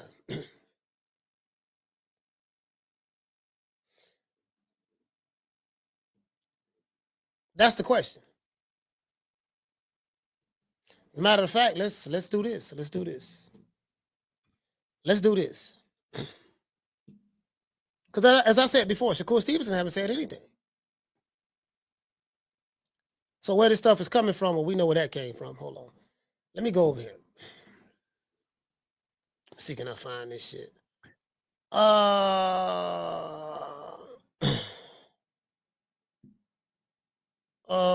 Let's see. Is that Rick Glaser? All right, cool. Now y'all saw what Dan Rafael said about the firing and all that. We did a show on that. So Rick Glaser said that right here, spoke about Edgar Berlanga. Then he said Shakur Stevenson has left Eddie Hearn. Shakur is now with Lou DiBella on what I'm told is a fight by fight deal. Eddie Hearn has fallen out of favor with Turki Al-Sheikh, rightfully so. Now you know. That's what he said.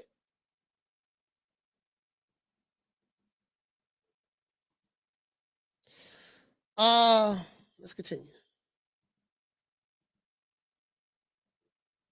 That's what he said. Let's pull this up. So, going off of what Rick Glaser said and Dan Rafael said, is Eddie Hearn lying? Eddie, away from matters on Saturday, there's been so much boxing news. And one of the big, I think, stories in the last couple of days, and again, you can confirm this because you know what Twitter's like and social media, people just make up stories and run with them. But it's Shakur Stevenson. Obviously, look, big fight for him against William Zepeda. You've promoted the last couple of Shakur Stevenson fights. It seemed as though everything was fantastic. He's been over here. I'm sorry, just the one. Apologies. What's the situation with Shakur Stevenson? Because we're hearing the situation is quite straightforward. We have a 2-fight agreement with Turki Al-Sheikh and Shakur Stevenson, which includes the Zepeda fight, and that's how it is. You know, I was with His Excellency today for a couple of hours, and the team. You know, I saw the news as well, and obviously just wanted to say to him, you know, we do have this agreement, right? I mean, one, it's papered, and two, it's confirmed in front of everybody, and the answer is absolutely. So July 12th is the last of that agreement, but hopefully we can promote Shakur Stevenson for the rest of his career. I mean, I think he's one of the best fighters in the world. I've always said that our agreement with him is 2 fights, and we hope that it extends beyond that. And hopefully we can beat Zepeda on July 12th and then move into big fights. So, question, again, a lot of these, as I said before, these credible sources, you have to question them.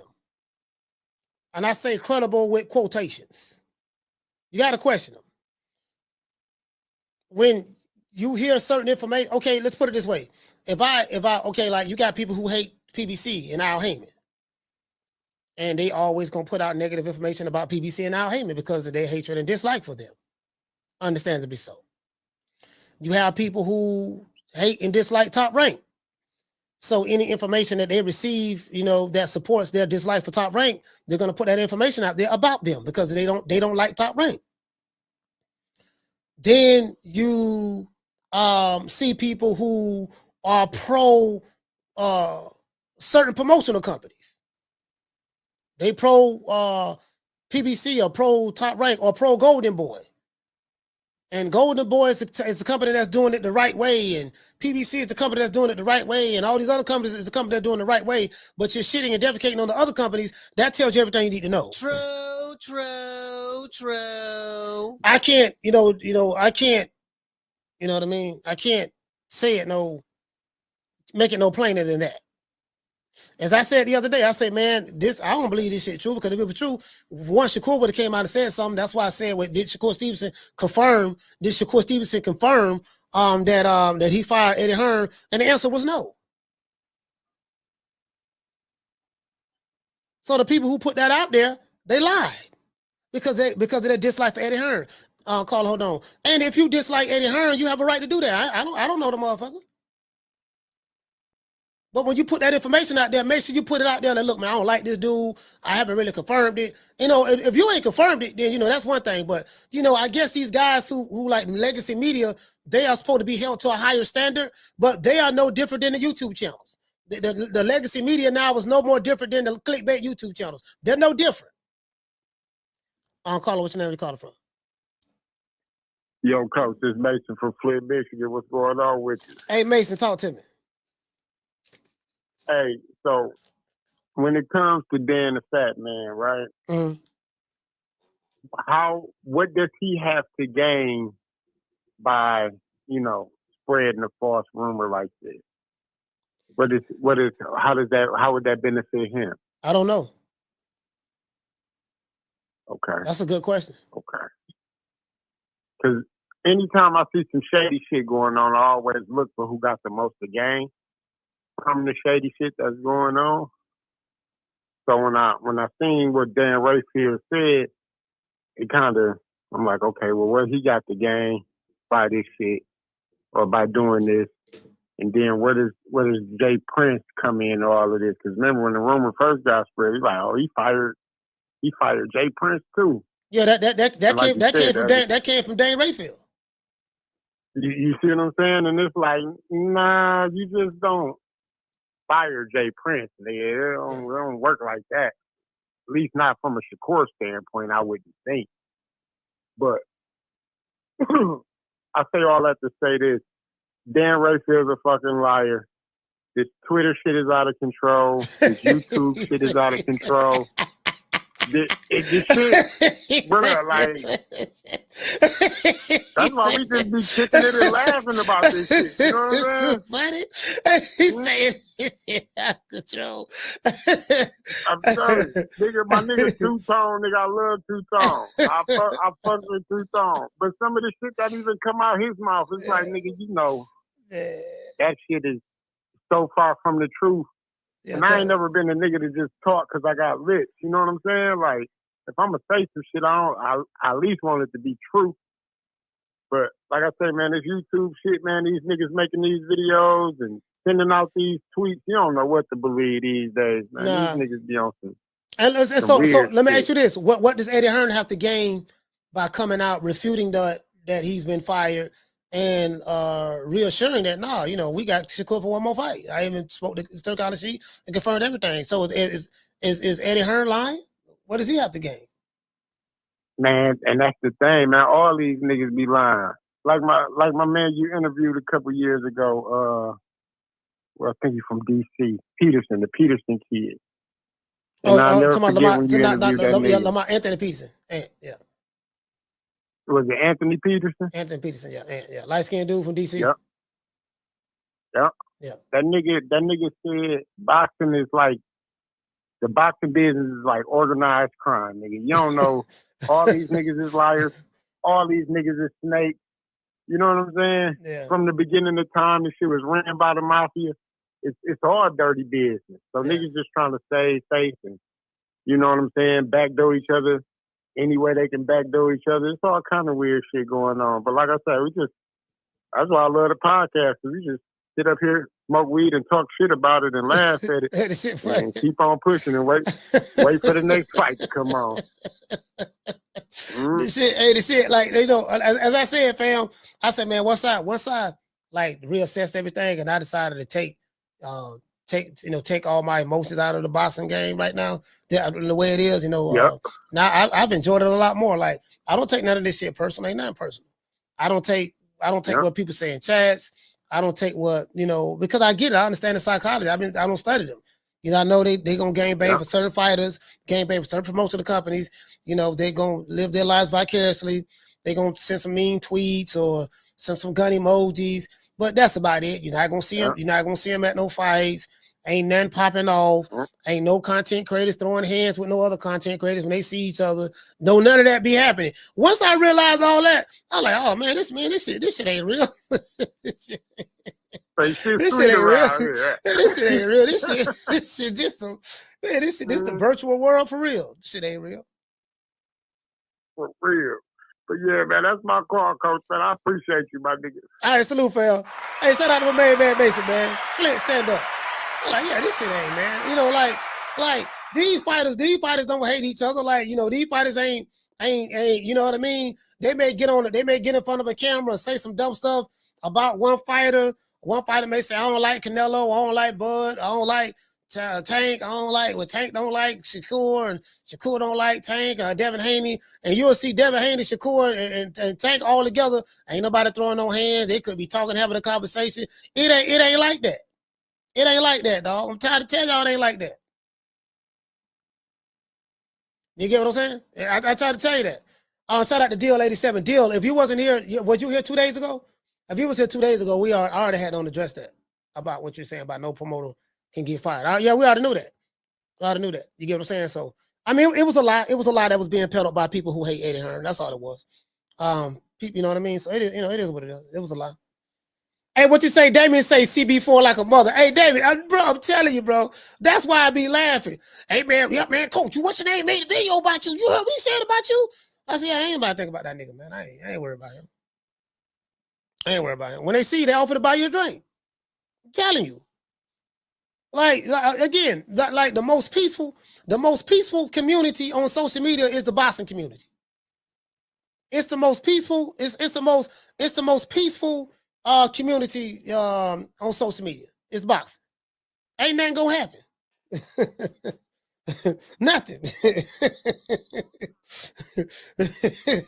You know what I mean? Just being honest. Caller, what's your name? You calling from? It's Curtis from Long Beach. Curtis, talk to me. And I always fuck with Eddie Hearn, man. I don't understand the hate, you know what I'm saying? That he be getting, you know, he go all out for his fighters. And when you look at the moves that he always make, man, that dude a smart dude, man. You know, like he kind of be seeing, you know, things before they play out. Like, you know, even moving to the zone. At first, everybody was clowning it, saying that's the dead zone. And, you know, you fighting on the app, can't nobody see you and this and that. And now everybody trying to go over there. You know what I mean? Like ESPN closing up shop and, you know, Showtime closed up everything. And, you know, Al Heyman trying to keep it together with this Amazon thing and Bob Arum trying to see what Amazon do. But Eddie Hearn, you know, he jumped over there first and it's been a good thing ever since he's been over there. You know what I'm saying? And, you know, people forget that he's kind of the reason that Jake Paul is as big as he is. You know, he introduced Jake Paul and his brother to the social media boxing, and that kid took off. And, you know, they've been on a tear ever since that. And then the other things, too, like with Turkey coming in the game, everybody was talking about that. And, you know, now everybody going to the Turk to get fights made and to get money. So, you know, he kind of see it before it play out. He's a smart dude, and I don't understand why people would believe that Shakur can just get up out of that contract like that and just walk away without Eddie Hearn getting some type of compensation or getting paid for future fights. It doesn't happen, and Shakur would be the first one to make that happen on any promoter.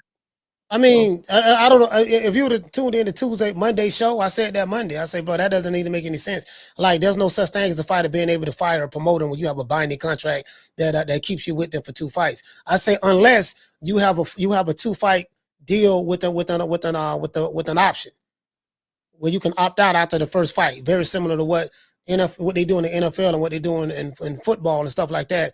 You sign a 5-year, $100 million deal. But you can opt out. You can opt out after the 4th year. They do that all the time. The option. You know what I mean? The option that option to become a free agent or whatever the case may be. So it was never explained. It was just, hey, he got fired. He got Lou DiBella, and then Rick Glaser jumped on it and reiterated what his enemy Dan Rafael, who he called a fat man, said. It's amazing because both of them fat, but he reiterated that and kind of found out it wasn't true. It wasn't true at all. Man, they just dislike Eddie Hearn because again, man, that dude a smart dude, and he be making moves and he talks shit. You know what I'm saying? So they want to see him fall on his face. They want to see him be wrong. They want to see him lose. So it is what it is. Yeah, there's nothing wrong with that. I mean, if that's how they feel, that's fine. That's fine. But just don't put no information out there. Like what you say is law. Yeah, that's law, dog. That's an old saying we used to say back in the day. That's law. Like what you saying is law. No, but what you saying is lying. Yeah. All right, man. I'm gonna tune in, man. All right, salute, fam. Shout out to Curtis. Yeah, what you saying is lying. That ain't law. Hey, you from Florida. You know that. You old school from Florida. You know that. Nigga, that's law. That's law, dog. Nigga, that's law. That's law like saying, it's like saying I swear on my baby head, or say you swear on your baby head. Say you swear on your grandma's grave. Say you swear on your mama head, or whatever the case may be, right? Yeah, that's law. When you start doing that, I'm like, man, these so-called people who've been in boxing for a long time, not all of them, some of them, not all, but some, they ain't no different. They ain't no different from the most clickbaited, the most clickbait YouTube channel on social media. All this shit the same. Even the boxing websites, Boxing News 24, all of it the same stuff. It's the same. It's the same, bro. It's the same old flim-flam tomfoolery. Same old flim-flam tomfoolery. Same old. You get what I'm saying? So, I mean, that just rather, again, that's why I say if you listen to Monday's show, as a matter of fact, let me pull it up. Where's Monday's show? Go right there. Let's see. Go right here. Yep, this it right here. This was Monday's show. Go right here. Load this up. This is Monday's show. Y'all remember that? My sources told me you were fired. That was Monday's show. This is the thumbnail for that. I knew this was a lie. Before I didn't make the show. Because I asked the key questions. I said, well, how come Shakur Stevenson haven't confirmed this? Jay Prince haven't confirmed it. Eddie Hearn haven't confirmed it. This what you saying, and this what Rick Glaser saying. Why is that? And the name of the video, what was the name of the video? The name of the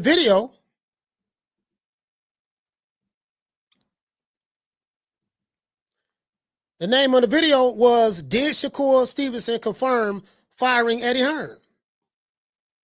That was a loaded question. You could tell by the way I worded it that that I knew it was a lie.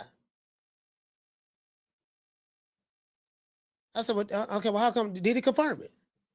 Because if he confirmed it, now we know that's what it is. Or since Jay Prince's name was thrown in it, if Jay Prince confirmed it, we know that's what it is. That wasn't it. And what did it say? Deal say Boxing News 24 is another pro PBC hype channel. Yeah.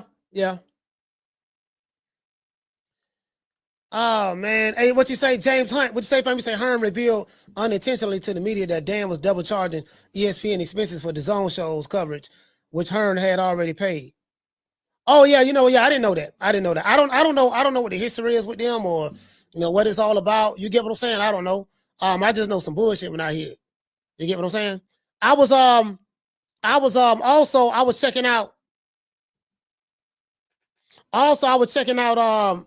Yeah, man, that Shannon Sharp interview with Bud. Damn, that's a long interview. Damn, he looked like he interviewed Bud for 3 hours. Yeah, looked like he interviewed Bud for 3 hours. I like that because it's amazing. It's amazing because I remember, this is a true story. I had a dinner with some people out in LA one time, and that was his manager. I'm not gonna say the name of the fighter who he managed because it'll give it away. It'll give it away if it'll give it away. It'll give it away. And it'll give it away. If I say that, it's gonna be like I'm telling on the dude. So I ain't gonna say that. What was said at this dinner was supposed to stay there, but he spoke about how much he hated Bud. I think he called him ignorant. He said Bud was very ignorant, and he was upset with Bud because he's a manager. He manages a couple of fighters right now, and and the fighter was over there with ESPN, with Top Rank at one point in time, and he spoke about how he invited Bud to go out to the Source Awards or something of that sort, and he had to set up hold on. He had to set up to where Bud can go to the Source Awards. They were trying to build his profile. Well, he thought it'd be good for Bud. Bud said he'll go, and he didn't go. So he mad about that and all that stuff there, yada, yada, yada. But what I liked about the interview was he spoke about his background and his upbringing. And he said, man, all I ever want to do is just become a world champion. I wasn't even thinking about all this stuff I accomplished to this point. I just wanted to become a world champion. And then he did that. And then he spoke about how I've been doubted all my life. People have been telling me all my life what I ain't going to do and what I can't do because, I'm a little skinny, dark-skinned dude. I think he said something of that sort, dude from Omaha, Nebraska. The home of Malcolm X. You get what I'm saying? So, and I'm like, he's an overachiever. He overachieved. Caller, what's your name? You calling from? Jamie from New York. Jamie, talk to me. Yes, sir. Hey, Coach. I knew the thing between Shakur and Eddie Hearn was bullshit. We all heard about the agreement for the 2 fights. They had a contract of 2 fights. You gotta you can't just walk away.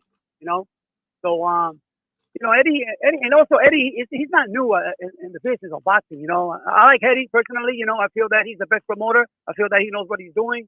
And win or lose today, that guy is making the tough fights, man. You know what I mean? And that's why I like him.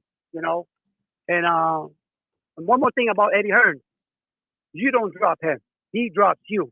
We all saw what he did to Subriel Matias, right? Lost his first title defense, and Eddie said goodbye, just like that. Well, I think because they had an option. He had an option to opt out. You know what I mean? Like if Eddie Hearn is bound to the contract as well, so you just can't. If you have a contract with a fighter and you promise him 5 fights, and that's what that contract says, you can't say after the first fight, yeah, I'm done with you, I'm through. No, I'm contracted to you for 4 more fights. You got to pay me. So if he was able to break loose from Subriel Matias, more than likely he had a option to opt out, and he chose to opt out. Oh, okay, it's possible. All right, but we don't know, but yeah, he we let him go. So. And Wilder's case, I saw the clip that you showed. The man was on his phone, and then he jumped up, happy like a motherfucker. He probably saw his ex with the next man and felt free. She's gone forever. So whatever, man. I hope it works out for all 3 of them. And now Adrian Broner, Coach, what's wrong with that boy, man? What's with his stomach? He's trying to be a stripper with a stomach like that? Yeah, he blew up in between fights, so he let us wait. You know, let his weight get out. He don't stay in shape. He's not the guy that's gonna stay in the gym. He ain't no Terrence Crawford. He ain't no Shakur Stevenson. He not no, Devin Haney blow up in between fights too. But he's not no Usyk or nothing of that sort or New Age. He don't stay in the gym like that. You know, so it is what it is. Yeah, discipline, man. Lack of discipline with these guys. But yeah, man, he was on top of the world. You know, it's a shame that this happened to him, but that's what he was asking for, really.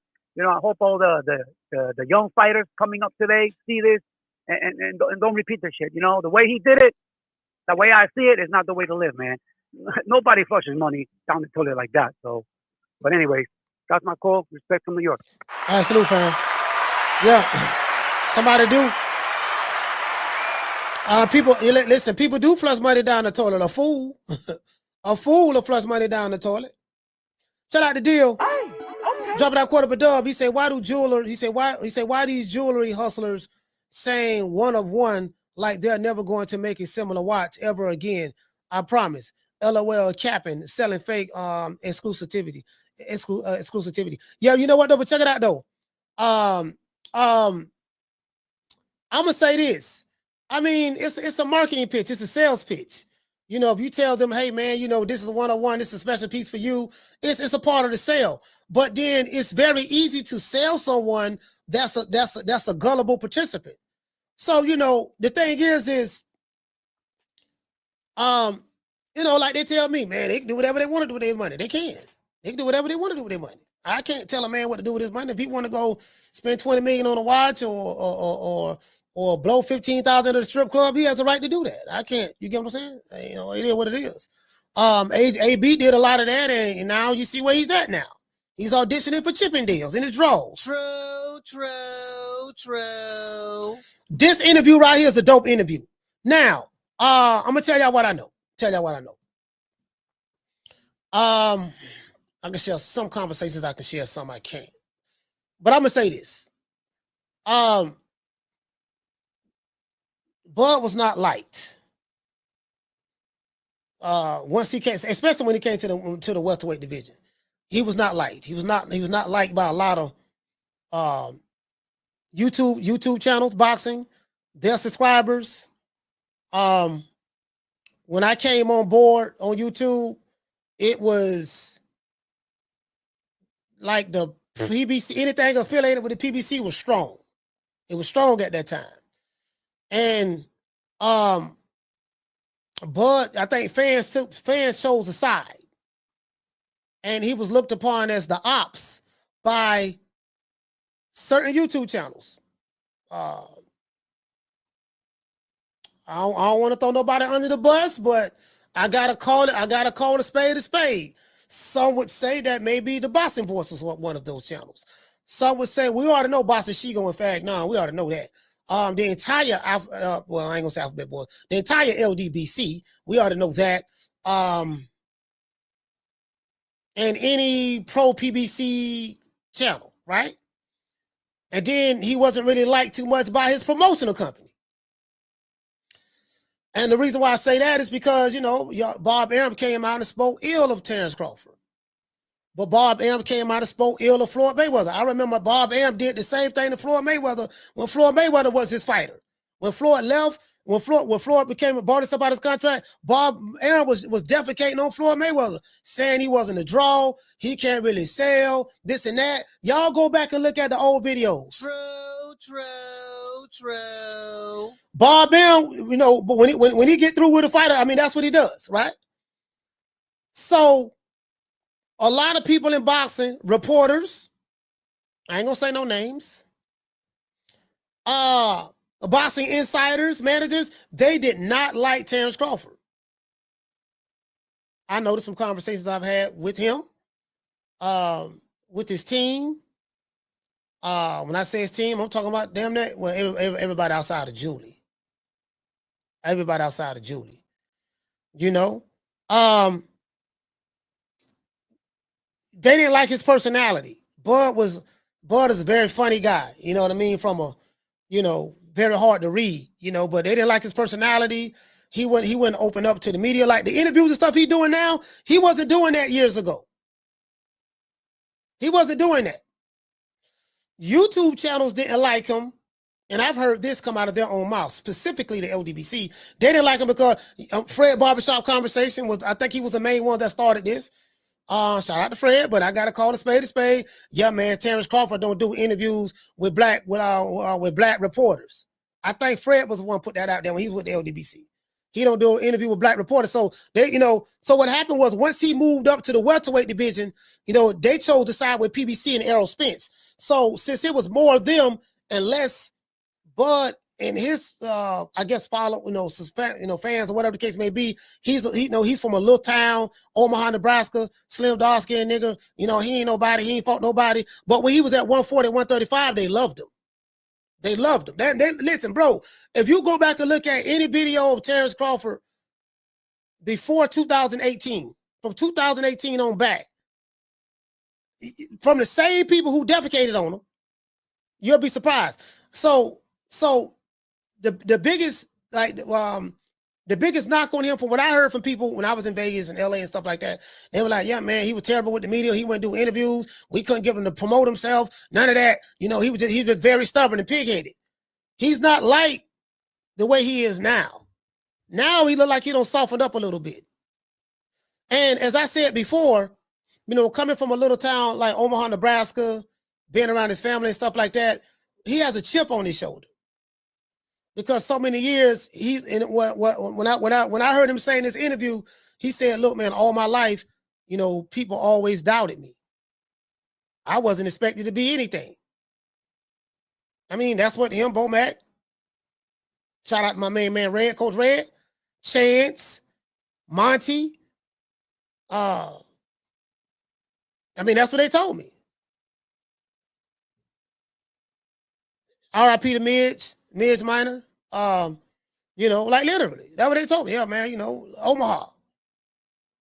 Normally, like he could have left and went to Vegas to train in the big, like Las Vegas out there. He said, no, I'm going to keep my same team with me. I'm keeping my same team. The dudes who've been with me since I was 6, 7 years old, 8 years old, whatever. I'm keeping my same team with me. And we're gonna keep our headquarters right here in Omaha, Nebraska. So I don't know. Like, it's telling. I got to look at the rest of the interview. I only seen like maybe 30 minutes of it.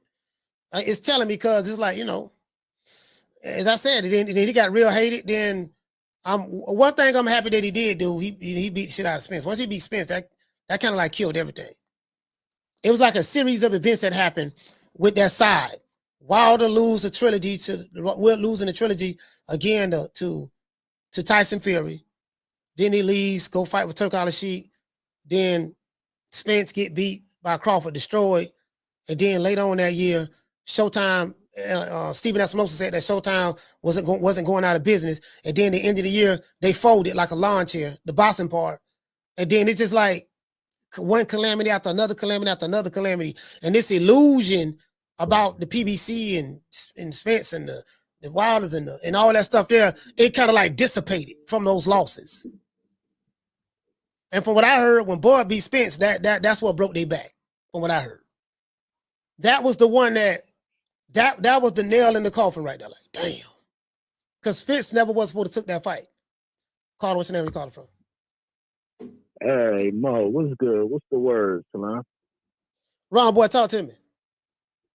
Shit, chilling. I mean, I'm gonna be honest with you. Yeah, you know me. I've been the number one Bud fan for shit long as I can remember. But I'm gonna tell you the truth about Bud. Bud is not approachable, Salam. I mean, he's probably approachable to you because he pretty much knew you from what you do. But like, if he don't know you, he's not going to be like, you know what I'm saying? He's not approachable. I'm telling you, I walked up to the man. Last time I seen, it's been several incidents. He ain't bad. He just, you just got those motherfuckers that just, if I don't really know you, I don't say he don't fuck with you. He just don't fuck with you, if that makes sense. Yeah. You know what I mean? That's the way that man is. I never held it against him. Yeah, I never held that shit against him. He'd be like, "Oh, fuck with Bud," because I said what's up, and he just gave me the nod. I ain't never say, you know what I'm saying? I ain't never say like held that shit again. That's how that man is. I know a lot of homies like that. They like, "Why your man wrong? Why your man? Man, he cool, you know." But it is what it is. I walked up last time I seen him. We was at who we at? We was in Vegas at the Shakur fight. I had like $8 grand worth of motherfucking purple and black chips. I walked up here. I was talking to Steven Nelson. Bud like, Sean was like, "Hey, what's up, Bud?" You know, when your name in, he's like, "Show me." I started talking to Steven Nelson and Lil and his cousin. I mean, not his cousin, his little nephew. We rapping. Yeah. You know what I'm saying? Steve Nelson so nephew? that's just how Bud. Huh? Talking about Steve Nelson nephew? No. Bud nephew. Lil, you talking about Trey? Javion. What's his name? Trey? You know, he's not the youngin' is what is it? Youngin' name. Tavion, something like that. Tavion. Yeah, Trey. Yeah, Trey. Tavon, You're talking about Travion. Trey. Nickname. Yeah, Travion. Yeah, youngin'.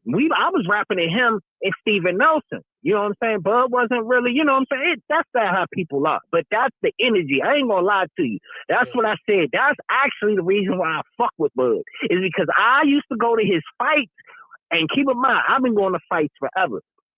When that motherfucker come out, it's a different feel. And I'm telling you, it is that killer. You know what I'm saying? I was like that. He's just different, Slim. He's a real fucking killer. Like, I ain't gonna bullshit you. It's a different feel when Bud come out and he throw them hands.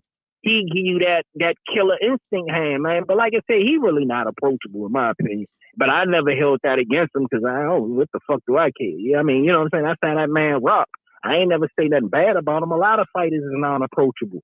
A lot of fighters are cool. Like you don't fuck with Shakur. I mean, I don't know what you're thinking. Like Shakur's approachable. I don't have an issue. I don't have an issue with Shakur. I think he has an issue with me. I mean, I know you. You saying that y'all had. I mean, you know what I mean. But Shakur is approachable. That's my little youngin. But it's just some fighters are like, I don't hold that shit against them. Like, man, motherfuckers are people. You know what I'm saying? Some motherfuckers just don't want to be bothered. The fuck, get over it, nigga. Like, you know what I'm saying? And Bud just one of them motherfuckers, but he definitely lightened up a lot. I'm like, he lightened up definitely lightened up a lot. Like, I ain't gonna hold you. He lightened up a lot. But Bud was not approachable. He was strictly business. Like, he was like, man, if I don't fuck with you, Slim, I basically just don't fuck with you. He give you the nod. He ain't gonna disrespect you. He just give you the nod like, all right, whatever. Go on about your business, like, type shit.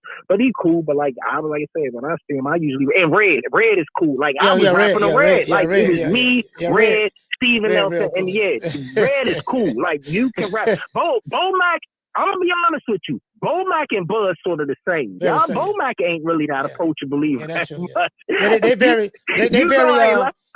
They're very suspicious of people. They really don't. They really don't like. Bo Mac and Bud is not. Yeah, they are not approachable. I'm telling y'all, man, them motherfuckers is not approachable. But I never held it against them. But Red will talk to you all day. Steven L, all them motherfuckers will talk to you all day. But that's all I got for you, Mo. But you know, I just wanted to give you my little 2 cents about this whole Bud thing. But that's it, Slim. I'm out. Shout out to Ron Boy, DC, stand up. Yeah, I've heard that. I heard that he's not approachable and none of that. I'm not gonna lie to you. I never had that experience with him. I've never had that experience with him. I've heard people say that he's not approachable, this and that. Bro, I've never had that experience with him. I'm just being honest with you. I don't know. You know what I mean? Like he's always been approachable to me. You know, I had never experienced that. What other people say they have experienced, but Bo Mac. Yeah, I've never had that experience with Bo Mac, neither. But he kind of right about that. You know, I don't know if it's because they keep the circle real tight. They keep it real tight. Like, yeah, you know, like they the definition of like no new friends. I think what's my main name? Drake made a song called No New Friends years ago. Like they keep it real tight ship. Like I heard somebody in the chat say that, you know, he suffered from rejection. I don't think that he suffered from rejection. I think that you know, there's an old saying, tough times make tough people. I say that, right? Tough times make tough people. And I think that a part of his journey, all of the things that he's been through in his life has led up to him becoming the man that he is today. So in life, sometimes hardships are necessary in order for you to become that which you are going to become. Do you get what I'm saying? Do you get what I'm saying? I'm gonna give you a perfect example. If you take how do you make a diamond? If you take a piece of coal and you put a lot of pressure on it over a period of time within the earth, as the earth shifts and stuff, that pressure from the earth on the coal eventually over time turns that coal into a diamond. Just throwing that out there, right? And it has to go through a refining process or whatever, right? Once you get it out and all that stuff there. Just like you take a piece of ore, iron ore, and hold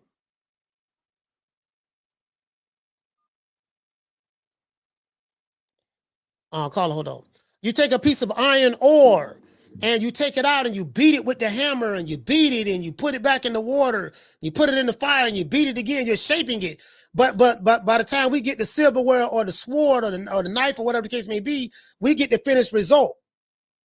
But it took the refinement process. Sometimes you got to go through the fire of the furnace in order to become that which you are going to be made. So when you're going through that process, it's refining you. So I don't look at that as suffering. People say, yeah, man, his mom treated him bad, this and that, yada, yada, yada. Like him and his mother love each other to death. Him and his mother just like this. So I'm like, well, I took it differently. I said, well, you know what? Had she not pushed him the way she pushed him or been the way she was with him, because his mother's old school. You know, Miss Deborah old school, you know, and that's just how them old school folks are. You know, that made him who he is today. Had it not been for her doing that, he probably wouldn't be the fighter he is today. So, you know, I'll call him. What's your name? Where you call it from? Yeah, what's going on, Coach? This is Mr. Ham. Mr. Ham, talk to me. Yeah. Just piggyback off of what you're saying about Bud's interview. I loved it. I watched probably about 3+ hours of it. I just had it going on in the background while I was handling my business. But a couple things I did notice. Bud, it seems like he opened up more to both Hawk and yourself. I mean, you got to look at it from a regional standpoint. You know, we all, in a nutshell, we country boys from Georgia and Florida. Yeah, pretty much. Yeah, pretty much. And Omaha has a lot of similarities to that, just by the way it's been described. And even people on the outside, the first thing they're going to say is, yeah, it's country. And even he said it was like, man, people ask me, are there black people in Omaha? Like he's the only one there, him and his family. Yeah. And, you know, just taking that perception and all. Bud is loyal. He's loyal, number one. He's comfortable in his own skin, and I think that probably rubbed a lot of people in the wrong way. He figured that out at a young age, and you could tell. And now it's to the point where in the land of boxers that are not the most articulate, he's standing out like a giant now, because he's starting to become more of a spokesperson, believe it or not, and the most unlikely of spokespersons for boxing. Starting to notice it more and more with how comfortable he is with the interviews. Yeah, the camera. It just seems like he's starting to open up even more, starting to be even more eloquent with his speaking or what have you. But you know, it's just one of those things, man. We have it natural to where on one end we got to be ourselves. We can show that southern hospitality, but at the same time we can be guarded too. And we know who to look out for, what to look, whose house you don't go to at this time, which chick not to deal with from here, and discernment. Bud picked up on that. Discernment. Very much discernment. Yeah. And Bud picked up on that. But Bud is smart. He's guarded. He's rational, and I think even when you talk about the situation with his mom, as he's grown older, he probably gained even more of an appreciation for it. It was like, you know what? I needed that. I needed that to fuel me. I didn't need her if she would have told me she loved me more, I wouldn't been the boxer that I became or the man that I become.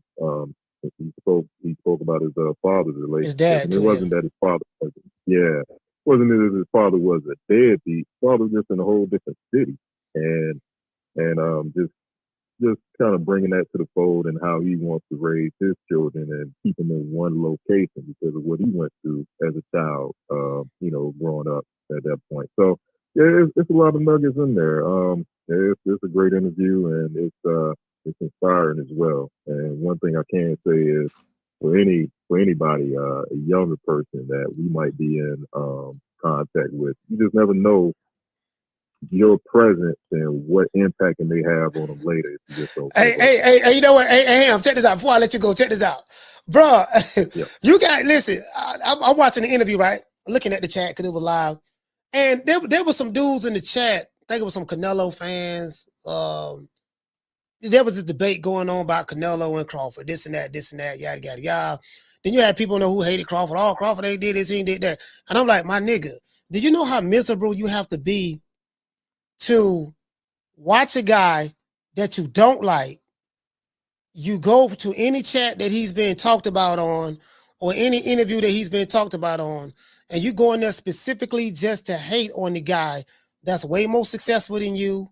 The fighter that you know, the fighter that you cap for, don't even know you exist.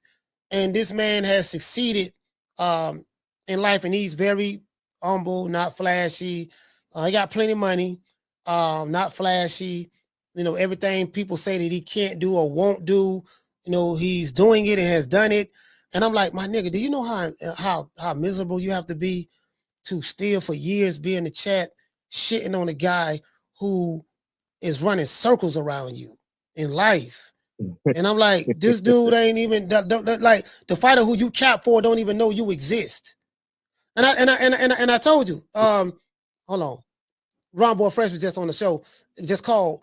These fighters look at you males in these chats who cap for your fighter to try to deprecate another fighter. They look at you like male groupies. They don't even like you approaching them. Like Ron said, Bud ain't approachable. A lot of them fighters, some of them, they don't even like that. You know, they want you to, it's cool to take the picture and keep it pushing. But when you start showing that you fanned out, it's a very uncomfortable, you know, and you know, it is what it is. I'm just glad that some of these dudes could just do it in the chats because I would hate to see what they're doing in person. Oh, it'd be like a loop video from back in the day. Cat B coming, cat B coming, cat B coming, cat B coming, cat B coming. Free Willie Paul. Yeah. Hey, it's funny. You go right back to what you said in their own way. Yeah. They're pretty much hating Bud to his success. Yeah, you hate him to success. Bud even made mention of that. Yeah, he even made mention to it. It's like it amazes him how he gave a couple of examples, but he was just saying in general how people would critique fighters and athletes, and they're not physically on that same level. They never played. Yeah. You know what I mean? Even if they did play, they probably got to a certain point. So it always amazes him how people would put up so much energy to critique as opposed to just, I mean, it's one thing to critique, but these jokers, they take it to a whole different level. And yeah, he made mention of it. He made mention of a lot. Yeah, a lot. I got to go back and listen to it. Yeah, but I like what I heard. Yeah. I say, damn, yeah, he's relaxed a lot, bro. Like, just even from the time I met him in 2022, I'm like, yeah, he done relaxed a lot. Like, man, he, you know, because I've spoken to a lot of people about him, different places, and there's a lot of motherfuckers don't like him in boxing. They can't stand him. You know what I mean? They don't say nothing about his boxing skills. They just like, they ain't like his personality, this and that, and yada, yada, yada, yada. And, you know, I want to throw these people under the bus, you know, but he know who these people are and his team know who they are, but I haven't said anything to them. I haven't said anything to them about who some of these people are and what they said. But, you know, they know them. If I say the names, they'll know who I'm talking about. But, yeah, I mean, they're just a tight-knit team. That's all. Oh, yeah. There's nothing wrong with that. It's wise that he thinks that way. Oh, last little bit I was just going to say is, yeah, it's weird that it happens. It's like those in the chat that they're almost like Grumpy Smurf when they follow him. Yeah, he say Grumpy. Grumpy Smurf. That's a good analogy. Grumpy Smurf always upset. Always like, Grumpy, what's wrong? What you mad at now? Oh, I don't like him. Why he got to ride around in that Lamborghini? Oh, he's riding around on that private jet. Oh, how did he land that Canelo fight? He didn't deserve that fight. Oh, he landed the Spence fight. Spence shouldn't even fought. Oh, how he got paid all this money. Turk all this shit losing money. Oh, why he gotta get paid 50% of this? Bro, it's like, my nigga, like, let it go. It's over, fam. It's over. Hate. All right, salute, fam. Yeah, I'm like, what the same old shit. Nigga, you still mad? Bro, listen, that's what inspired. That's what inspired, like these phone calls. The phone calls, that's what inspired, that's what inspired this soundbite. You wanna argue? I can't argue with you. You mad. Look at you. You mad. I don't get paid to argue with you. Who is you? You ain't nobody. That shit is a waste of my time, fam. It's just a waste of my time. Yeah, fam. Yeah, dog. Whatever. You finished? Whatever. Yeah, whatever. Yeah, whatever you say, dog. Yeah, whatever you say. Yeah, whatever. Yeah, that. You get what I'm saying? That just, because some of these sap suckers, they have an argumentative spirit, and they just want to argue, yell, bitch, whine, moan, complain, just for the sake of doing it. I'm like, dog, I got too much shit going on, and like, nah, dog, like this, man, wrap this shit up, man. That's why we had to pull out the Jeopardy music. Stick around here whining again, dog. Dog, you been crying for 10 minutes straight, dog. You ain't through crying yet. All right, when this song go off, I'm finna get off the phone with your ass now. You get what I'm saying? They're like, damn, that really that was for She-Block, because he want to call him filibuster and all that stuff there, but she that was out for She-Block. But yeah, some motherfuckers just bitter, dog. Shout out to Taylor. Some motherfuckers just bitter. You get what I'm saying? Like, for real though, some mugs, they just bitter, dog. That just reality to the situation. Some motherfuckers just gonna always find some shit to complain about, be mad about. You don't like a motherfucker, but yet you watching this interview. Sir, if you don't like it, why you watching it? I don't like the nigga. The nigga ain't all that and this and that. Or why you watching it? Why take yourself through the mental torture of watching an entire 3-hour interview of someone that you don't like? Make it make sense. Why take yourself through that? You know what? You're a pain freak. That's what we say. That's what we say in my city. Yeah, dog, you're a pain freak, dog. You just like pain. You are a gluten for pain. You love it. You love it. Do you get what I'm saying? Shout out to the Martin. He say sports are the home of double standards. What bothers us about one person is what makes the next person special. I'm just, you know what I'm saying? I'm like, for me, it ain't that serious. But you know what, though? I'm going to be honest with you. Shout out to Willie Sumner. Salute, fam. I'm going to be honest with you, man. You know what, man? It's a lot, it's a lot of people like me, though. I just thought about that shit. I don't know what it is, because I'm an extrovert. That's why I say, I give off a certain kind of energy, so I don't give off no F nigga energy. F, y'all know F, F-U-C-K. I don't give off that kind of energy, so it's just something about me, like some people, it just, I don't know what it is, bro. I don't know what it is, but yeah, I don't give off that kind of energy, fam. Like, people who don't rock, but people too tough, I don't really have no issues with them like that. But then too,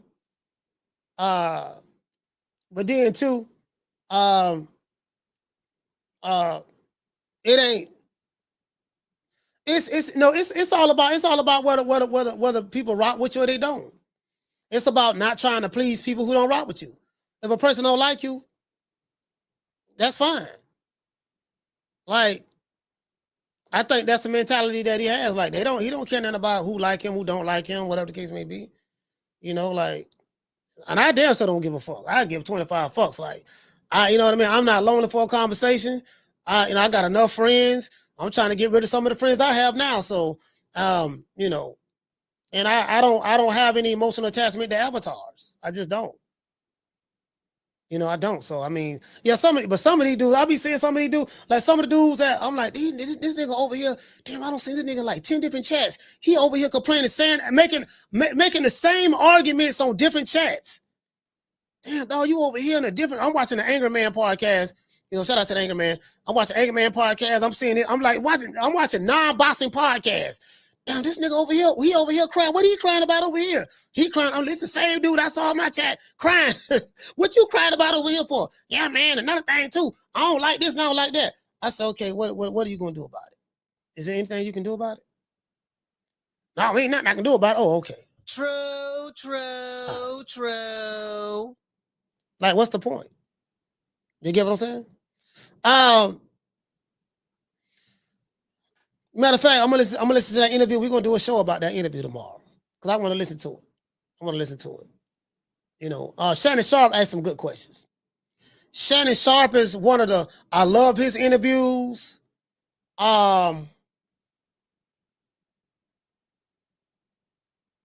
else do good interviews? I'm saying outside of boxing. In boxing, there's a couple of people do good interviews. Radio Raheem. Ness asks good questions. Boxing Boys. It's some more. Marcos Vegas. He asks good questions. Michelle Joy Phelps. Michelle Joy Phelps. I don't know about that. I gotta go back and look. She probably do, but I gotta go back and look. You know, because I really haven't watched a lot of her interviews. Who asks good questions in interviews? Andre Ward. I like Andre Ward interviews. You know, a good interviewer is someone that knows how to disarm the person that they're interviewing. A good interviewer is someone that know how to disarm you when you're doing the interview. And you will know it when you see it, because if that person is relaxed and you just flowing with the conversation, flowing with the questions, and he flowing with the answers, that tells you right there. He's Nigel from Cigar Talk does good interviews too. He do good interviews. You get what I'm saying? I ain't no hater. Like I'm gonna give it up. Like dude, I said, no, that dude, they're good. He good. Yeah, that dude good. You know what I mean? So, I'm trying to think who else. Yeah, I feel like I'm missing somebody else, but oh yeah, Steve Kim, my main man, Steve Kim. Steve Kim do good interviews. Him and Mario Lopez, but definitely Steve. Yo, they do good interviews. Him and Mario do good interviews. Yeah,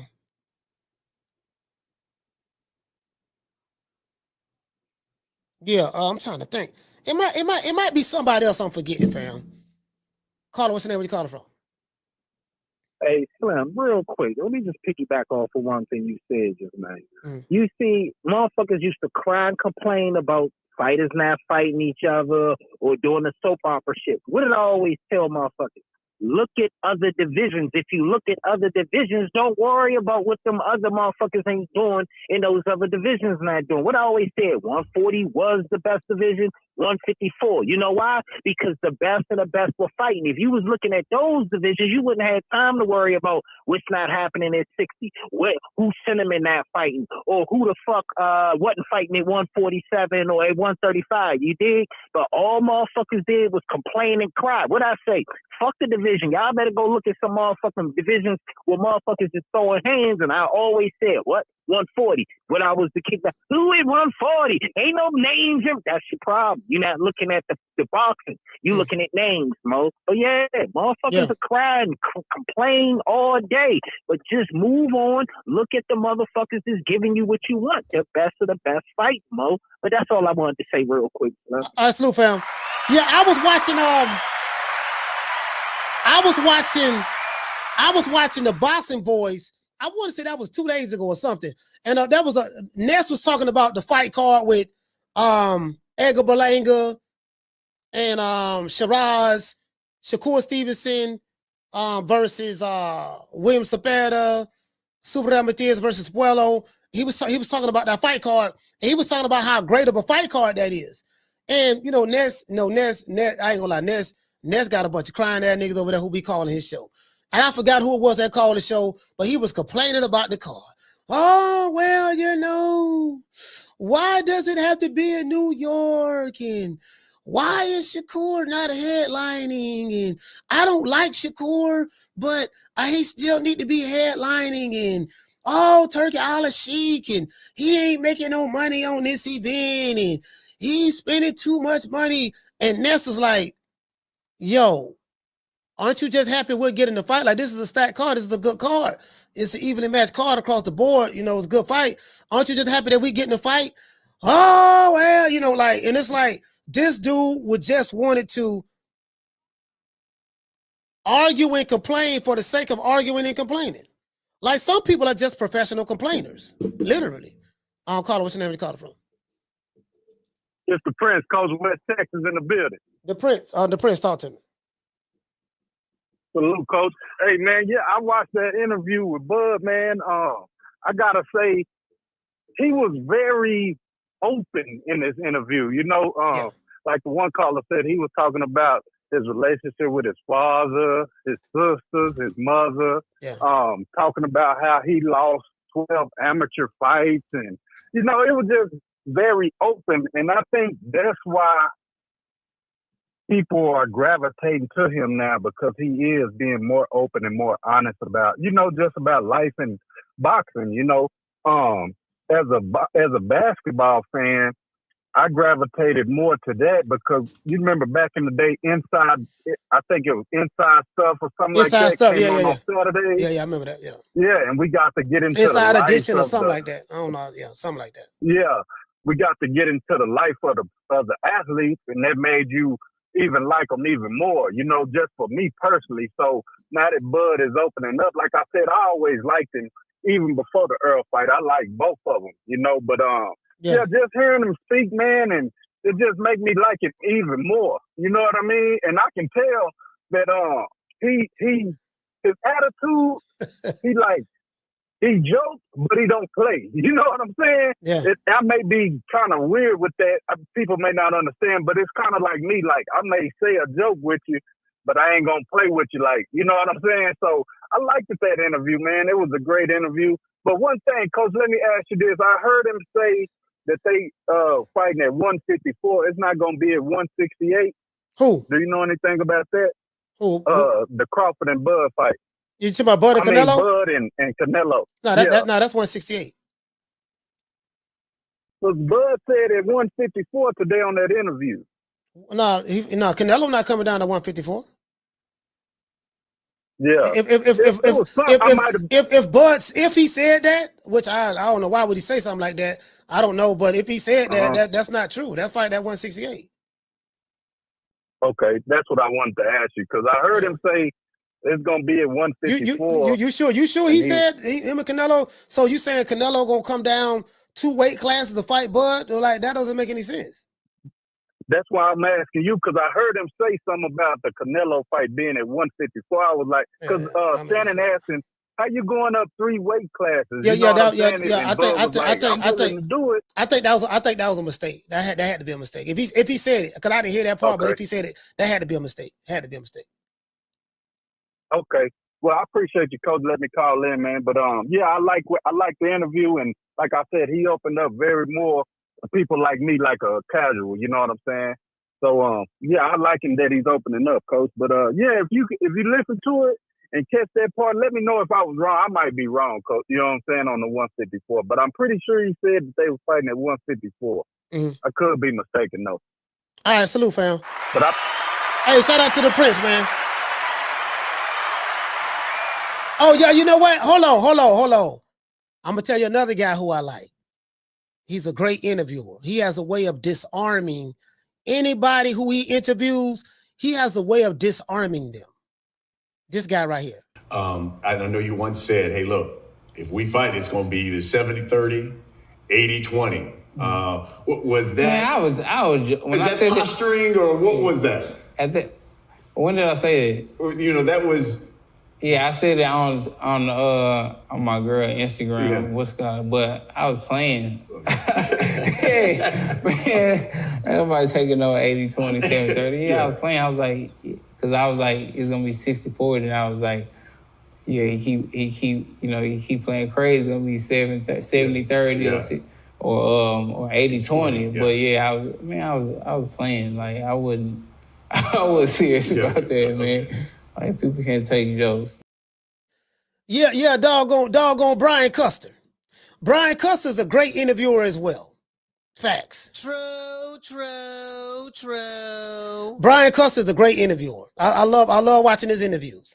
You know, the good interviewer, you know how to disarm the person who you interview. You know what I mean? It's supposed to be like a conversation. You know what I mean? It's supposed to be like a conversation. You know, it's not like a good interview. It's not even like an interview. It's like y'all just sitting there talking, having a conversation, the camera on. You get what I'm saying?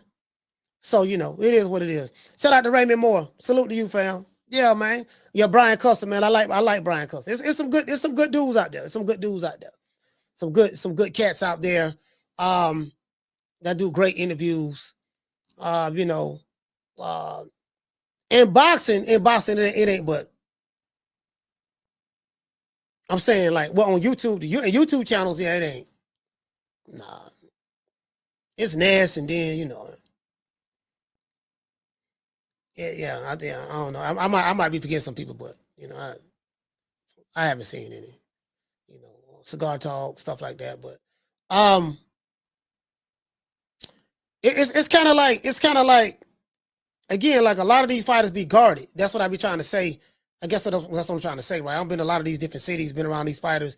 A lot of these fighters be guarded, you know, and if they don't know who you are, a lot of them are not very approachable like that. I know for a fact they don't like the groupie shit. Like a lot of the shit that I be seeing going on in chats, they don't like that shit at all. They don't like the groupie shit. They don't. Shout out to G5. He say, Coach, give yourself some props for doing great interviews. Oh yeah, I appreciate that. G5. I appreciate that, fam. Yeah, but you know, they don't like that at all. They don't like that at all. They don't like that at all. They don't like the groupie shit. You get what I'm saying? They don't. He said, who's the guy from Seconds Out? You talking about Radio Raheem? Radio suckers never play me. I like Radio Raheem. You get what I'm saying? Yes. Hold on. What this is? Somebody just sent me this.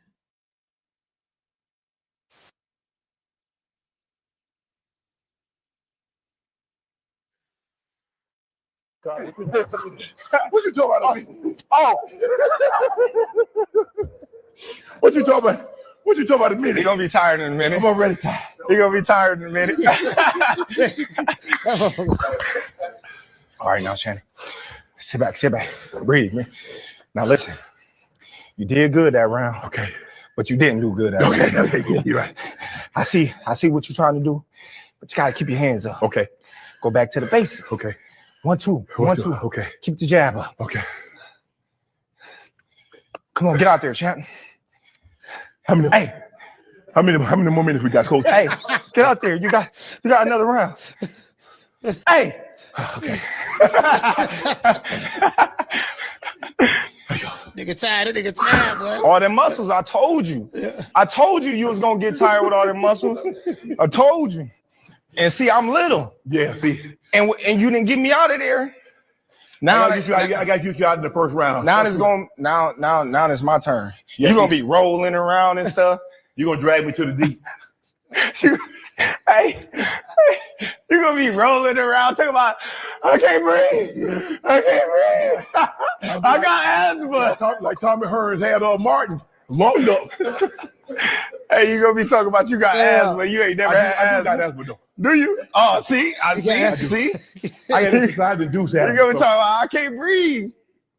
That's how them big dudes Put be. some water on my head, coach. Hey, boy. hey, look here. Hey, all jokes aside, listen. Hey, that's some real stuff, though, boy. But let me tell you something. Listen, them muscles can't help you. Them muscles can't help you in no boxing match. Or even if you're not a conditioned wrestler, if you're not in conditioning, you can forget. I don't give a damn how big you are. You're gonna wear out. You're gonna get tired. You get what I'm saying? You're gonna get tired. You know. I mean, it is what it is.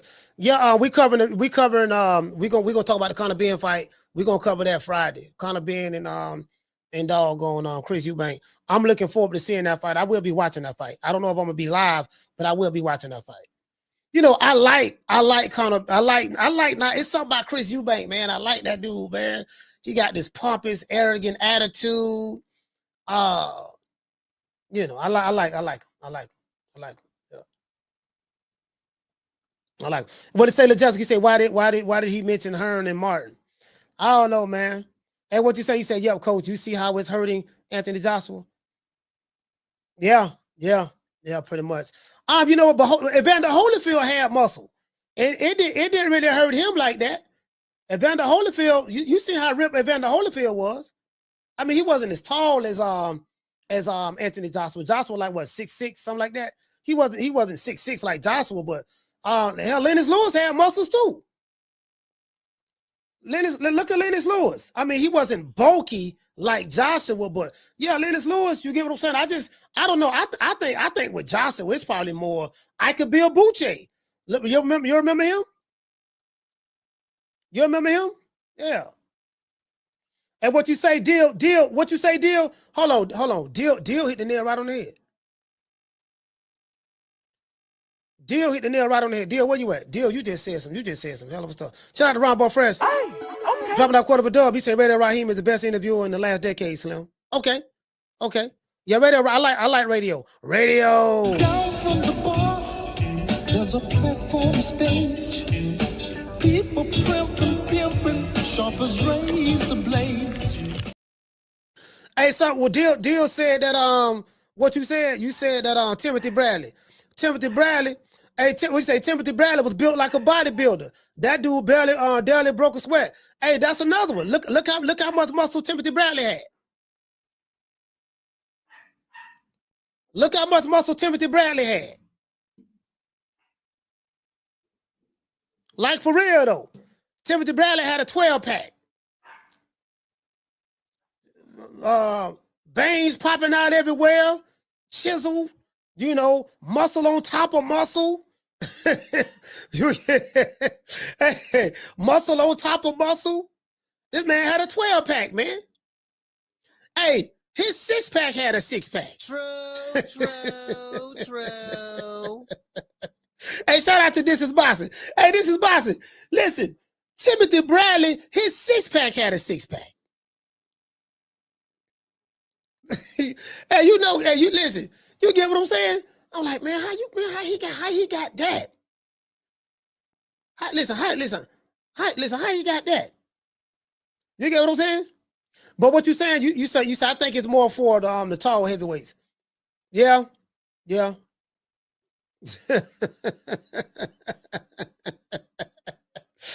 I know Anthony Joshua, yeah, man. He just, you know what I mean? I don't know. Anthony Joshua, he just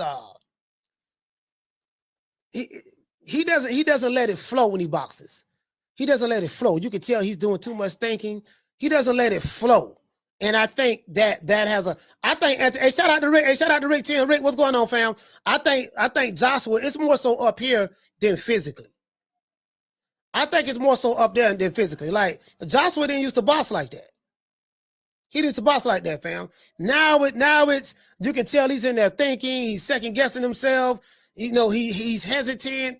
You know, if somebody just rushed him and like bum rush him, blitz him, and attack him like how what Daniel Dubois did to him. You get what I'm saying? Hey, check this out. Look at Jared Anderson. Look at Jarrell Miller.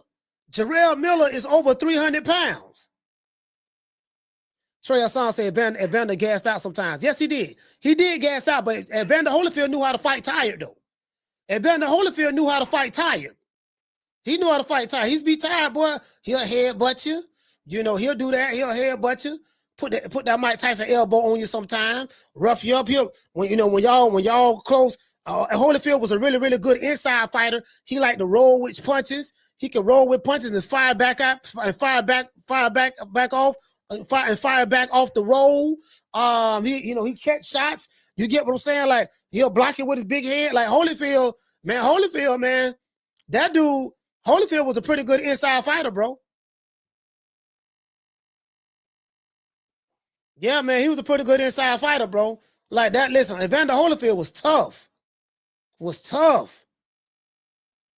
Man, that dude was tough, bro. Hold on.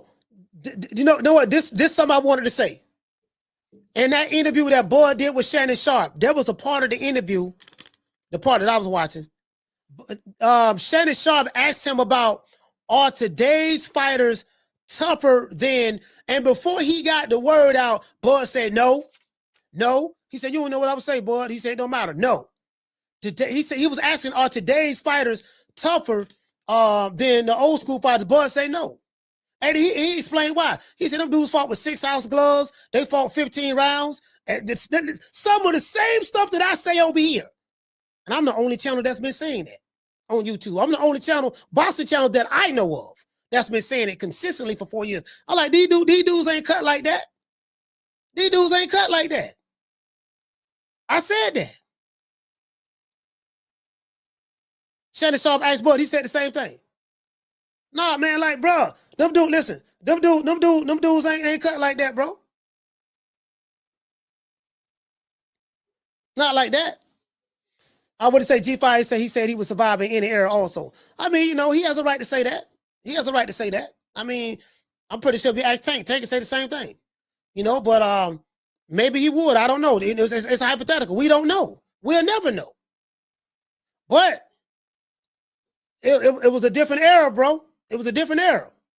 That's why I can never say if a fighter accomplishes something in this era, yeah, man, he gonna go. That's why I say I never put Bud in, yeah, man, he gonna be top 3 of all time. No, I can't do that. No, hell no. Why would I do that? You gotta do what those fighters of all, you didn't go through that era.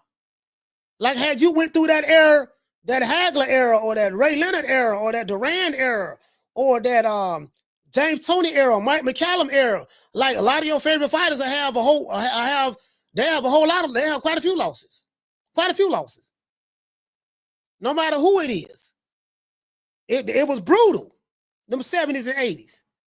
And then them 90s as well. It was brutal. You had to bang, dog. You had to throw hands, dog. Dog, you had to get it down. To this day. You know what I mean? It just I don't like comparing those eras. I don't. Shout out to the Martin. He said, Coach, I watched Hagler doc. He said he sparred 100 rounds a week. Yeah. Hagler's my guy, bro. Like, listen, bro. Marvin Hagler, that probably had to be one of the most disciplined fighters that I've ever like seen or done research on. That dude was cold-blooded, bro. That dude was cold-blooded. That dude, like, he took it serious. Always on weight, always came in underweight. He didn't have no strength and conditioning coaches. He didn't have no cryo chamber. He didn't have no dietitian. He didn't have none of that. It was him and his trainers. True. That's it. My comeback boots, my steel toe boots that I'm gonna run in. It was him and his trainer, the Petronelli brothers. That was it. Wasn't none of this stuff, because of technology. Don't get me wrong. I'm not knocking sports science and sports science of today. The sports science of today is wonderful. I'm saying they didn't have that. They didn't have the luxury of having any of those things, but they had to fight more rampantly. They had to fight in 6-ounce gloves or whatever, and they had to fight 15 rounds. And you couldn't duck. You couldn't consistently duck the number one contender. You couldn't tell them you're on the wrong side of the street, or it's about putting butts in seats, or you clout chasing. No, you couldn't do that. You couldn't do that. No, okay, you got to fight the nigga next. Okay, yep, okay, now you got to fight him. Okay, yep, now you got to fight him. Okay, yep. No, man, I don't want to give him no payday. No, you couldn't do that. Couldn't do that. Couldn't do that. These boxers today are some of the most privileged fighters in the history of the sport. This is the privileged. I was going to say Kim Kardashian, but this is the privileged. Damn, I forgot what I was going to say. I just say that these fighters, especially the black fighters, I'm saying the top fighters, they are some of the most privileged fighters in the history of the sport of boxing. They're able to make money without even fighting the top dudes in their division. They're not required to fight other champions. Certain fighters, if there's a cry out for that fighter to fight the other champions in their division, they have fan bases. Like, it's a total different fan base in boxing now. It's the old crusty niggas that's really disappointing to me. The old crusty niggas really disappoint me, dog. Like, bro, if it's one thing that hurts my heart, it's the old crusty niggas. There's nothing that bothers me more than watching an interview, watching a show, or I have an old crusty nigga that I'm watching in a chat or call, and they telling me about their fighter don't have to fight none of the other top guys. But they tell me I've been watching boxing since the 70s. My nigga, how can you be that old, been watching boxing since the 70s, and you are saying that you do not require the fighter that you like the most to fight the other top dudes because you don't like him? I don't like them niggas. They don't like because they be talking about them. I don't like the daddy. I don't like the mama. I don't like the auntie. But you've been watching boxing since the 70s? Is that making sense to you guys? Shout out to Fresh. How can that's an oxymoron. How can an old guy who came up in the old school criteria era now in 2025 have a new school mentality?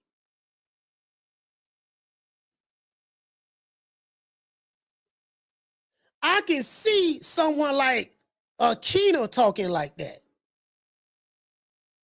I can see someone like these young jitterbugs talking like that. Because they ain't went through nothing. No, this is the witness protection era of boxing. Thank God for Turk out the sheet. Turk out the sheet like, look here, man, we ain't worried about the money. We'll pay you whatever you want. But you got to throw some hands for this money. You got to throw hands for this money now. Shout out to Crystal. Crystal, what's going on? You got to throw hands for this money.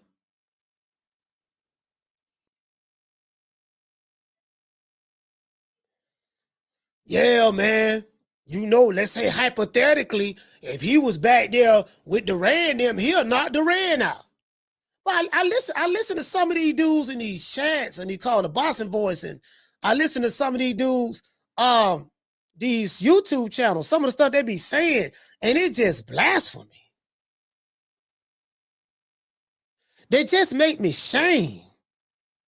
I said, you know what, man, I'm not finna. You know what, dog? I'm checking out mentally. I'm finna check out. I'm checking out mentally right now. I am emotionally detaching myself from this shit. Now I'm just gonna have fun and rock with it. And but that's the best thing I could have done. The old heads just disappoint me, dog. The old fighters disappoint me. Like the old retired fighters, like they disappoint me. Like Roy Jones, Bernard Hopkins. Some of these old crusted nigga trainers. I'm like, I be listening to some of the stuff they be saying, and they be fanning out for some of these fighters. Oh, well, we already know he the best. You know, he ain't got to do this and do that. And I'm like, Roy, when you was a boxer, you didn't talk like that, Roy. True. Man, you was one of my favorite fighters. As a boxer, you didn't talk like that. Floyd Mayweather, when you was a boxer, you didn't talk like that, fam. I'm disappointed. Why are you participating in the witness protection program Olympics? When you was a fighter, you was the total opposite of that what you are now that you are a retired fighter or interviewer or a retired Hall of Famer.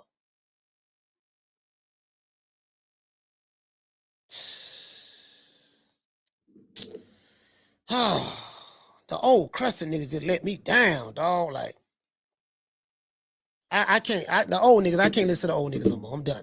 Caller, what's your name? Where you calling from? What up, Coach? This Coach Eddie from ATL. Coach Eddie, talk to me. Hey, brother, you cooking it right now, Coach.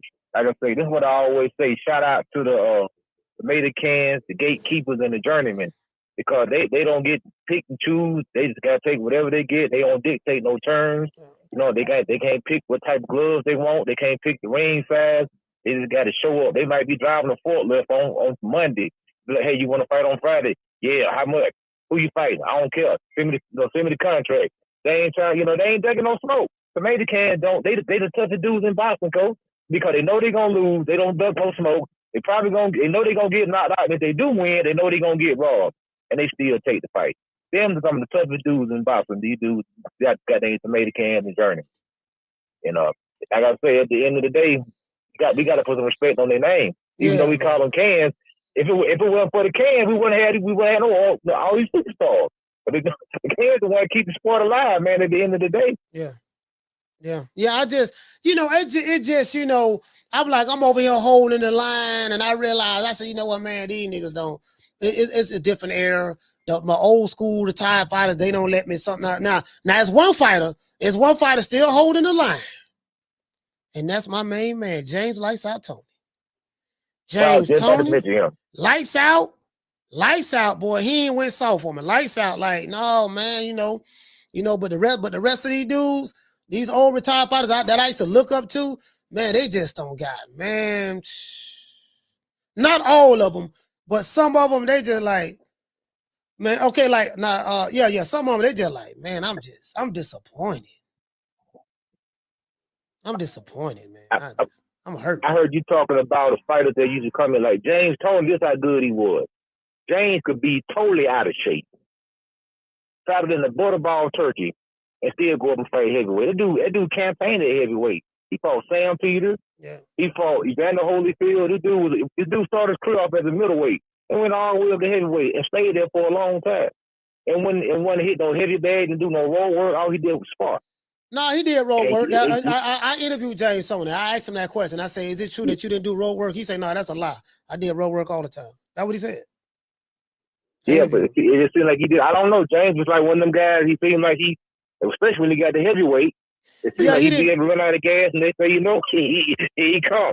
Yeah, he knew how to fight. He didn't have any discipline when it came to making weight and keeping food and all that stuff there. But yeah, he fought, man. Like, he did his thing. Like, you get what I'm saying? Like James Tony, I just like his mentality. And again, once I decided, Coach Eddie, to emotionally detach myself from boxing, I've been enjoying it. I've been having some of the best time of my life this year since I've done that. I don't take it serious. I don't take the fans serious. I don't take the fighters serious. It's not that serious. I don't take the YouTube channel serious. It's, you know, I'm just here for the ride. We having fun riding with it. I understand this is a different era. I know that ain't what these dudes doing anymore. The old dudes, the acting like the young mentality, you know, in the young mentality, they ain't got no guidance because they running with the modern era of doing things. So, you know, it's a lost cause over here in America. It's a lost cause. There's no hope for them. Yeah, but every time they shoot a promo, they in the barber shop buying some jewelry. Man, I don't want to see that, man. I want to see you get in there and do some sparring or hit the bag or something. You know, they always trying to show they got their chef cooking up some gourmet. Man, I want to see all that mess, man. I want to see somebody working. But that's my call, Coach. All right, salute, fam. Yeah. Hey, what you say? G5 say, Coach, you seem a lot more calmer than 2022 to 23, 24. Yeah, facts. I'm a lot more calmer now. Now it's like, it's whatever now. You know, it's like I don't went to war already. I don't went to war with every boxing community on social media, destroyed every last one of them. I lasted the test of time. I have a troll here or a troll there that may leave a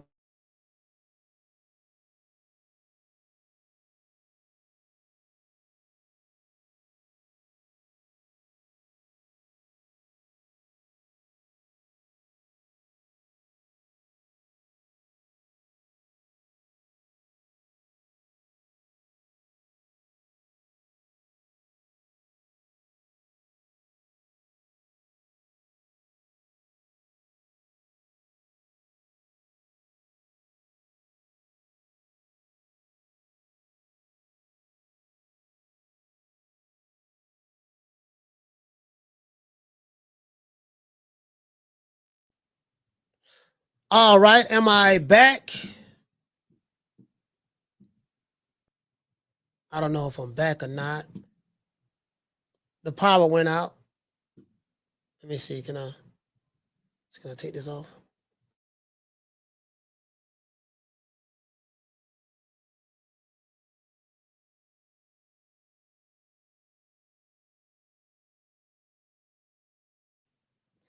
All right, look like got a Wi-Fi.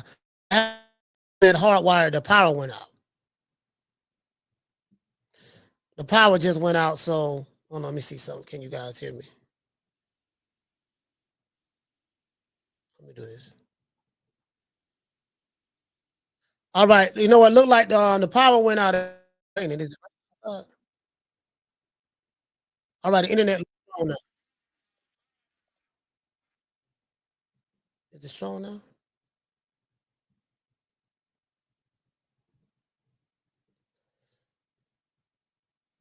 I'm trying to see it. I'm trying to see if I'm looking right now. Trying to see something. I don't know if you guys can hear me or not. John, you say I'm good? Yeah, the power went out. Hold on. All right, I'm gonna try to pull it up on the TV. All right, you know what? I probably need to wrap this shit up. It must be raining outside. That might be a sign to wrap the damn show up, man. Let's give everybody a round of applause.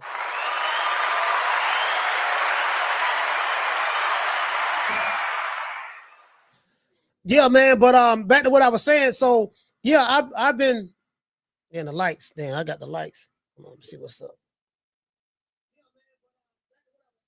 Turn this on. Turn them on.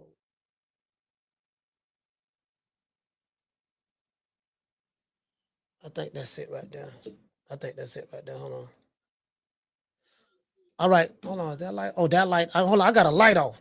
I got one of my lights off right now. Damn, that light off like a motherfucker. Hold on. Let me turn this light on.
All right, wait a minute. Can y'all hear me now?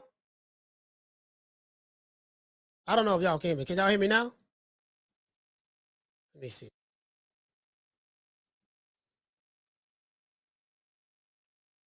I don't know what the fuck.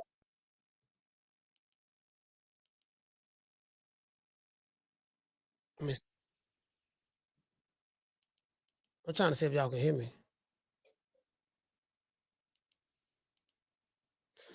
I don't know. What you say? Okay, look like she said, look like they said you can hear me. Why is it not showing up top though? Anyways, shout out to Tech of the GG. Y'all good looking. I'm trying to make sure I'm on point. The power went out, man. I think it's raining outside. Some shit. Anyway, back to what I was saying though. All right, yeah, I can hear it. Anyway, back to what I was saying, like the game for me is at an all-time low. So once I reevaluated the situation and reevaluated my perception of how I see things as it relates to the sport of boxing, I've been enjoying it a lot better. I don't take it serious. I don't take it serious at all. That's why you're not going to see me get emotional. I don't get emotionally invested in anyone who's mad or arguing about. I have this guy, right? He'll hit me up. I don't know who it could be. Probably, I don't know who it is because they may hit me up from different accounts. They'll be like, because they, you know what I mean? Because of my relationship with Bud from a friendship standpoint. And he'll be like, yeah, I hate Bud. I can't stand him. I hate Bud. He ain't fought nobody, this and that.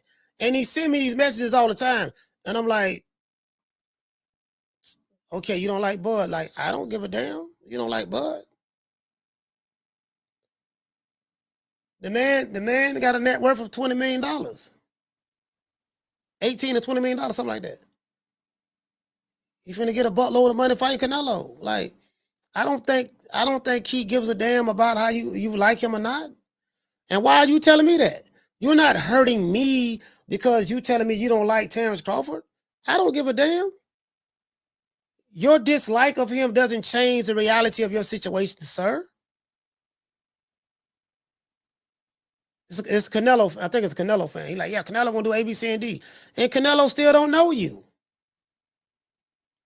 Sir, you cannot project your feelings or emotions or insecurities or dislike of someone or pain or hurt onto me, sir. I don't care. Like, I really don't care. I got some of the stickiest of the icky over here. The stickiest of the icky. You want to smoke with the old boy Rick James? Do you think I really care that you don't like a multimillionaire that's a fighter? Sir, I don't even know what you look like. I don't even know what you look like. Why would I get emotionally invested behind something that you're typing to me? I don't even know what you look like, fam.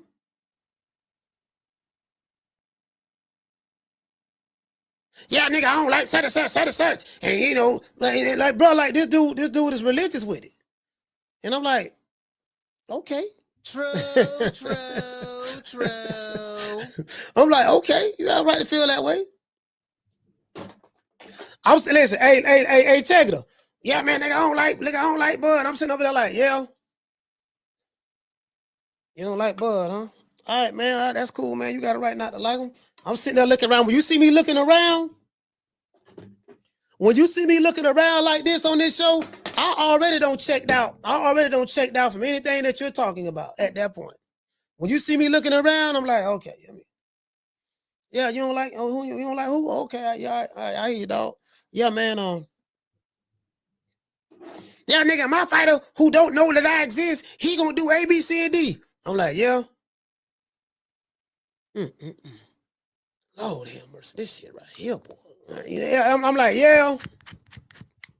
Yeah, nigga, and I'm mad, nigga. And you mad that I'm snapping going off on your fighter. I said, oh, I'm mad, huh? Oh, I'm mad. Oh, okay. Yeah, do I look mad, sir? Do I look mad, sir? Yeah, do I look mad? Let me see. Hold on. Let me see. Yeah, you say I'm mad, huh? You like to project your feelings on me, huh? Like, Yeah, man. Okay, so man, man. Yeah, man. Let's see the rules. Okay, yeah. What you were saying again? No. Oh yeah, you say you don't like something. Okay, man. All right, cool. Okay, yeah. All right, yeah. I got you. I hear you. You finished? All right, I'll let you. To this day. Dude said that's oregano. Yeah, you're right. That's oregano. Facts. That's oregano. Listen, that's oregano. Facts. True. Hey, Mr. G4L. Facts. It's oregano. Don't everybody believe in Google? Go Google that shit. It's oregano. You right. You right on, buddy. It's oregano. That's exactly what it is. It's oregano. What he says we don't believe. You dig? You know what I'm talking about. Y'all all know what I'm talking about, man. Talk to him, Tyson. I'm the best ever. I'm the most brutal and vicious and most ruthless champion there's ever been. There's no one can stop me. My style is impetuous. My defense is impregnable. Yeah, man. Shout out to Julio Guzman. He say, Coach, I think Crawford is about to shock the world. I don't know. We'll see. We'll see, fam. I mean, I can't, we'll see. I'm riding with him. Though. You know what I mean? I'm damn so riding with him, but we'll see. You know what I mean? Canelo a bad boy himself. What it say now? You say, I don't get paid to argue with you. Who is you? Like, bro, fam, who is you? You want to, hold on. Hey, Nate, here you go. This, I think this Nate, this one of her favorite sound bites right here. You want to argue. I can't argue with you. You mad. Look at you. You mad. I don't get paid to argue with you. Who is you?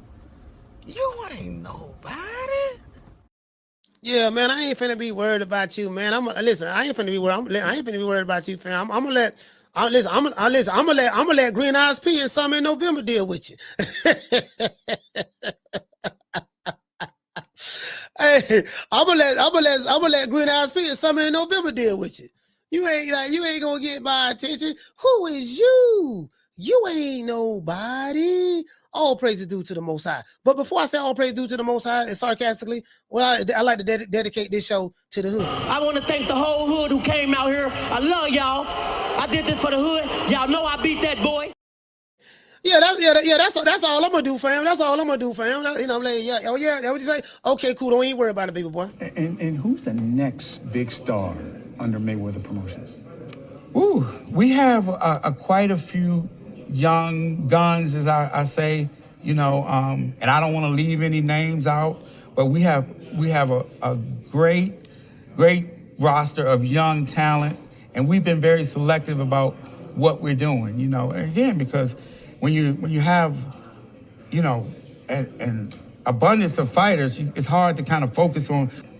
When a big fight is to be made, it has to make sense for both sides. No promoter or company is going to put their guy in an event with everything to lose and nothing to gain, especially when we talk about this. You know what I'm saying?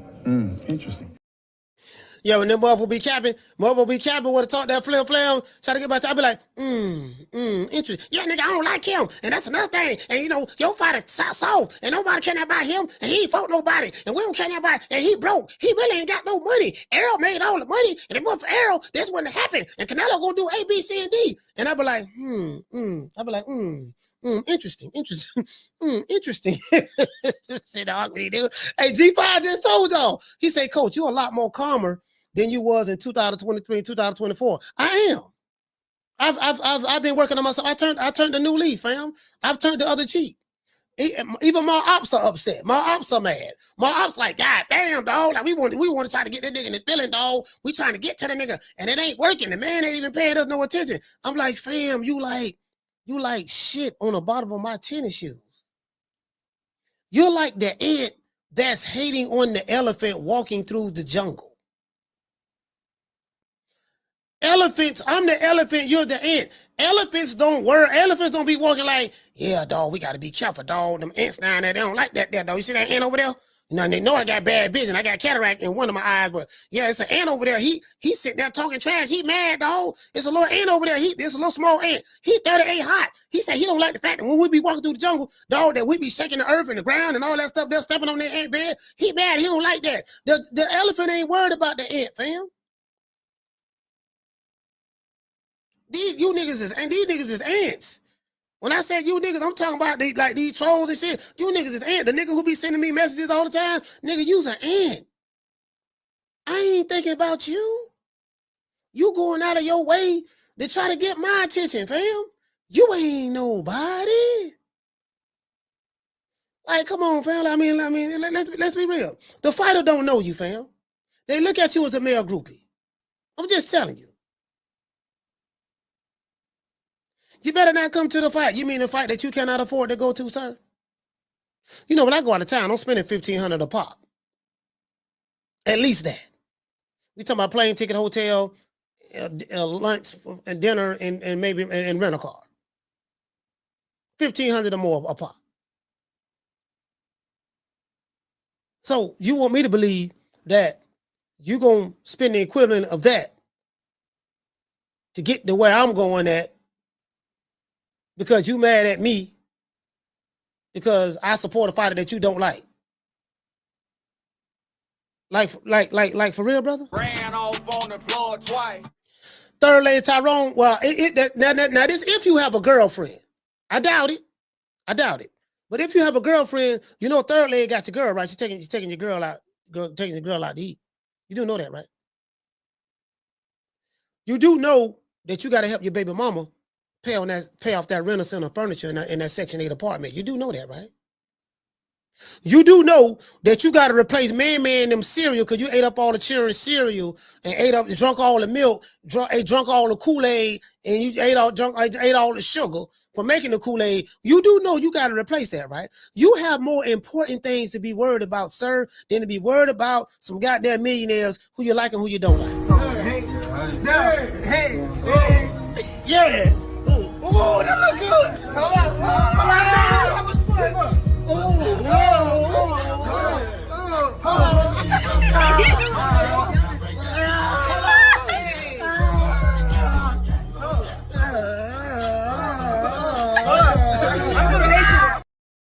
Some of these fools have too much estrogen in their system.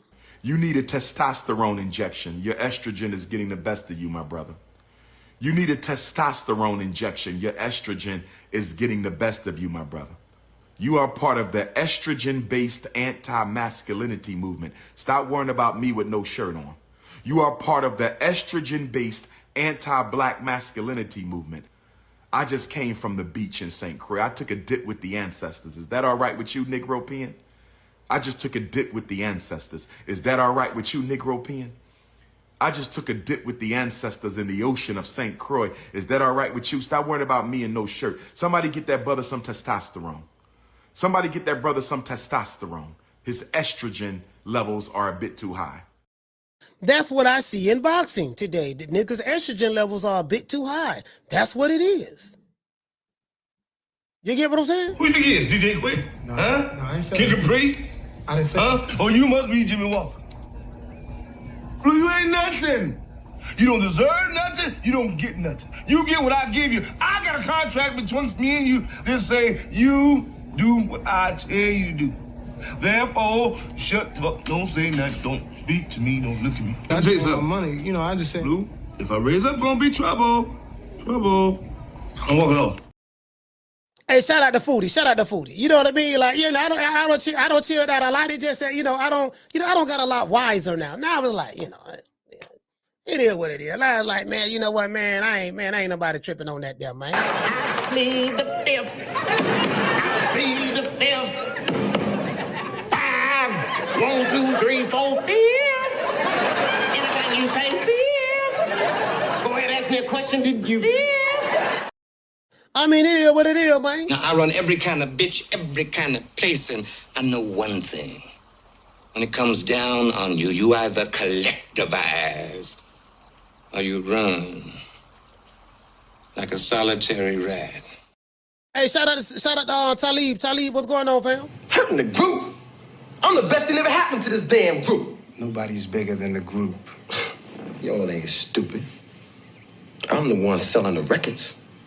They coming to see me. They coming to see the Temptations. Ain't nobody coming to see you, Otis. Some of these Otises out there need love. Make it last. Make it last forever. Don't let I love me.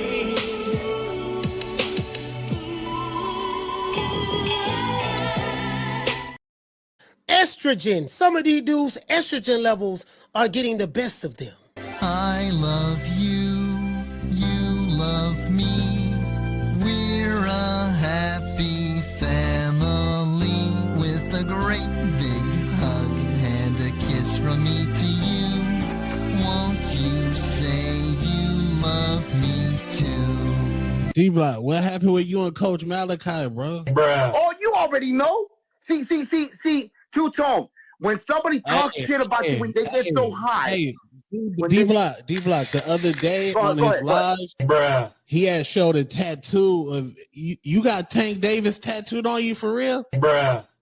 Two-Tone. That shit ain't nowhere around me no more. But we talk about another day, my brother. Wait. Man. What do you mean it ain't? Go ahead, Ness. What you mean it ain't nowhere around you no more? You had one? Yeah, No, he had a Tank Davis tattoo. Ness, I lost the bet. In front of everybody. I had to be a man. Wait. Who bet that was you me, that? Ness. What? That was me. Yeah, That's that was me, crazy. Ness. No. But Give me the details. Give me the Ness? details. But you bet. Yeah. Who would Tank lose to? What made you do it? What was the bet? Ryan Garcia, Ness. Wow. But guess what, Ness? You know why I love you? You know I respect you, Ness? Because I ain't a person like Coach Malachi that calls me out and calls me a taco in a burrito, a racist cunt that he is, and I go at him. But guess what, Ness? He'll cut me off before I go with him on the line. Because he's a bitch. And that's what I'm gonna say like that. Man, Coach Malachi, a good brother. That's a good brother right there, man. Motherfucker. He put you on, bro. You know what he does to He changed put you himself. on, He Sam. changed his hair. That's wild. Changed his beard. Trying to be a fucking young ass motherfucker. He ain't about shit, brother. But he can't fuck with me when it goes to a live.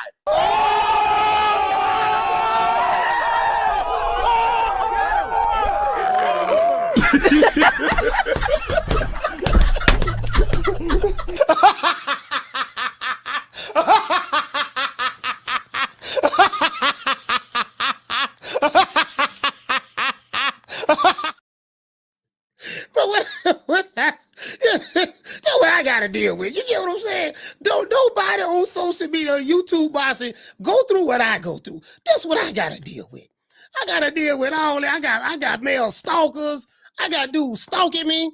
You get what I'm saying? Like, you know, I got these niggas they got man crushes on me.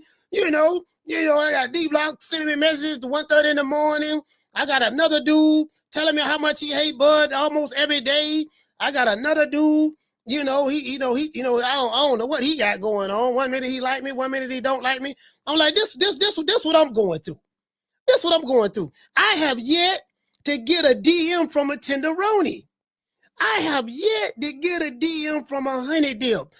Can a honey dip just send me something, even if you just playing? You ain't got to be for real, but I need a honey dip just to send me a message and say, yeah, coach, my name's Sugar Pie. You know what I mean? My name's Sugar Pie, coach. I'm a cutie, I'm pretty, and all that there. And you better not come to this fight, because I'm going to be there waiting on you. Like, why I can't get none of them messages? Why I got to get stuff from beta male, bitchified grown men? And they, True. In their 40s.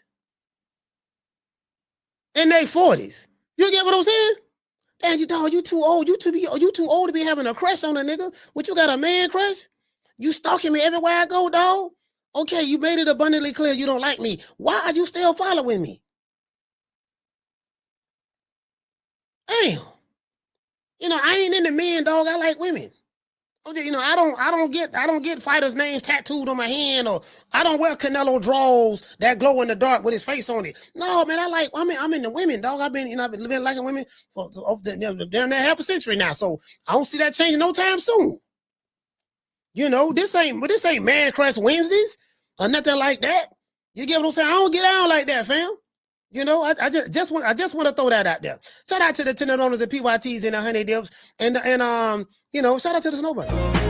See her eyes shining, she's my snow bunny, please. In the winter lights, so she's my sweet dust of cream. Talk to my nose, this love has got it so raw. Make you lose, stepping out, rip out of control. Turn it up, it's me against the light. Snow bunny, moving on the bar. Everything's so right, got that smooth, so feel. No, that's next to the law. With my snow, turn it up, bring party back the night.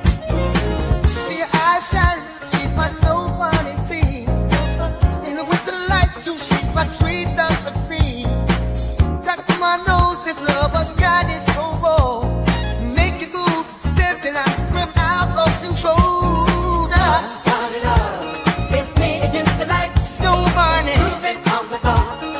Everything's so right, got that smooth, so feel. No, that's next to the law. With my snow, turn it up, bring party back the night. See her eyes shining, she's my snow bunny, please. In the winter lights, so she's my sweet dust of cream. Talk to my nose, this love has got it so raw. Make you lose, stepping out, rip out of control. Turn it up, it's me against the light. Snow bunny, moving on the bar. Everything's so right, got that smooth, so feel. No, that's next to the law. With my snow, turn it up, bring party back the night. See her eyes shining, she's my snow bunny, please. In the winter lights, so she's my sweet dust of cream. Talk to my nose, this love has got it so raw. Make you lose, stepping out, rip out of control. Turn it up, it's me against the light. Snow bunny, moving on the bar. Everything's so right, got that smooth, so feel. No, that's next to the law. With my snow, turn it up, bring party back the night. Yeah, man. See, you know what it is? We're in the male groupie era right now. We are in the male groupie era. I will give everybody a shout out, man. Shout out to everybody, man, who sent the super chat. Shout out to Dill. Shout out to Ron Boy Fresh. Shout out to everybody. I will be giving everybody a shout out after these messages. It is what it is.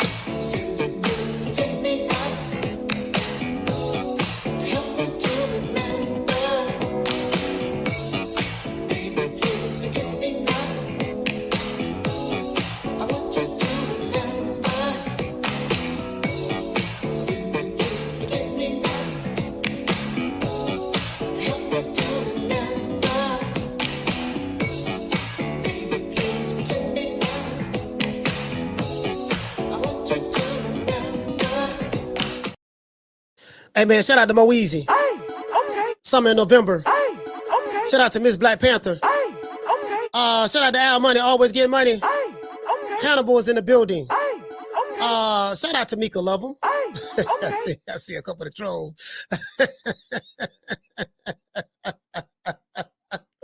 Boy, these niggas, boy, be stalking, boy. These niggas be stalking, boy. Hey, I don't block by 20 of their accounts. They'll make 20 more. But listen, my haters and trolls, they love them some me. Troll. Anyway, we do not go that way. Anyways, shout out to my brother Ali, man. Ali, salute. Okay. Shout out to Demetrius. Okay. Shout out to Superman. Okay. John. Okay. Julio Guzman. Okay. Shout out to Trey Hassan. Okay. Mr. G4L. Okay. Check it to Gigi. Okay. Shout out to Tila. Okay. Shout out to Foodie. Okay. G5 from the Bronx. Okay. Shout out to who else we have? Schoolo X-Man. Okay. Chris T. Jones. Okay. Shout out to Jamie from New York. Okay. New Country, salute. Okay. Let's see. Shout out to Talib. Okay. Let's see. Who else we got? Ron Boy Fresh in the building. Hey, okay.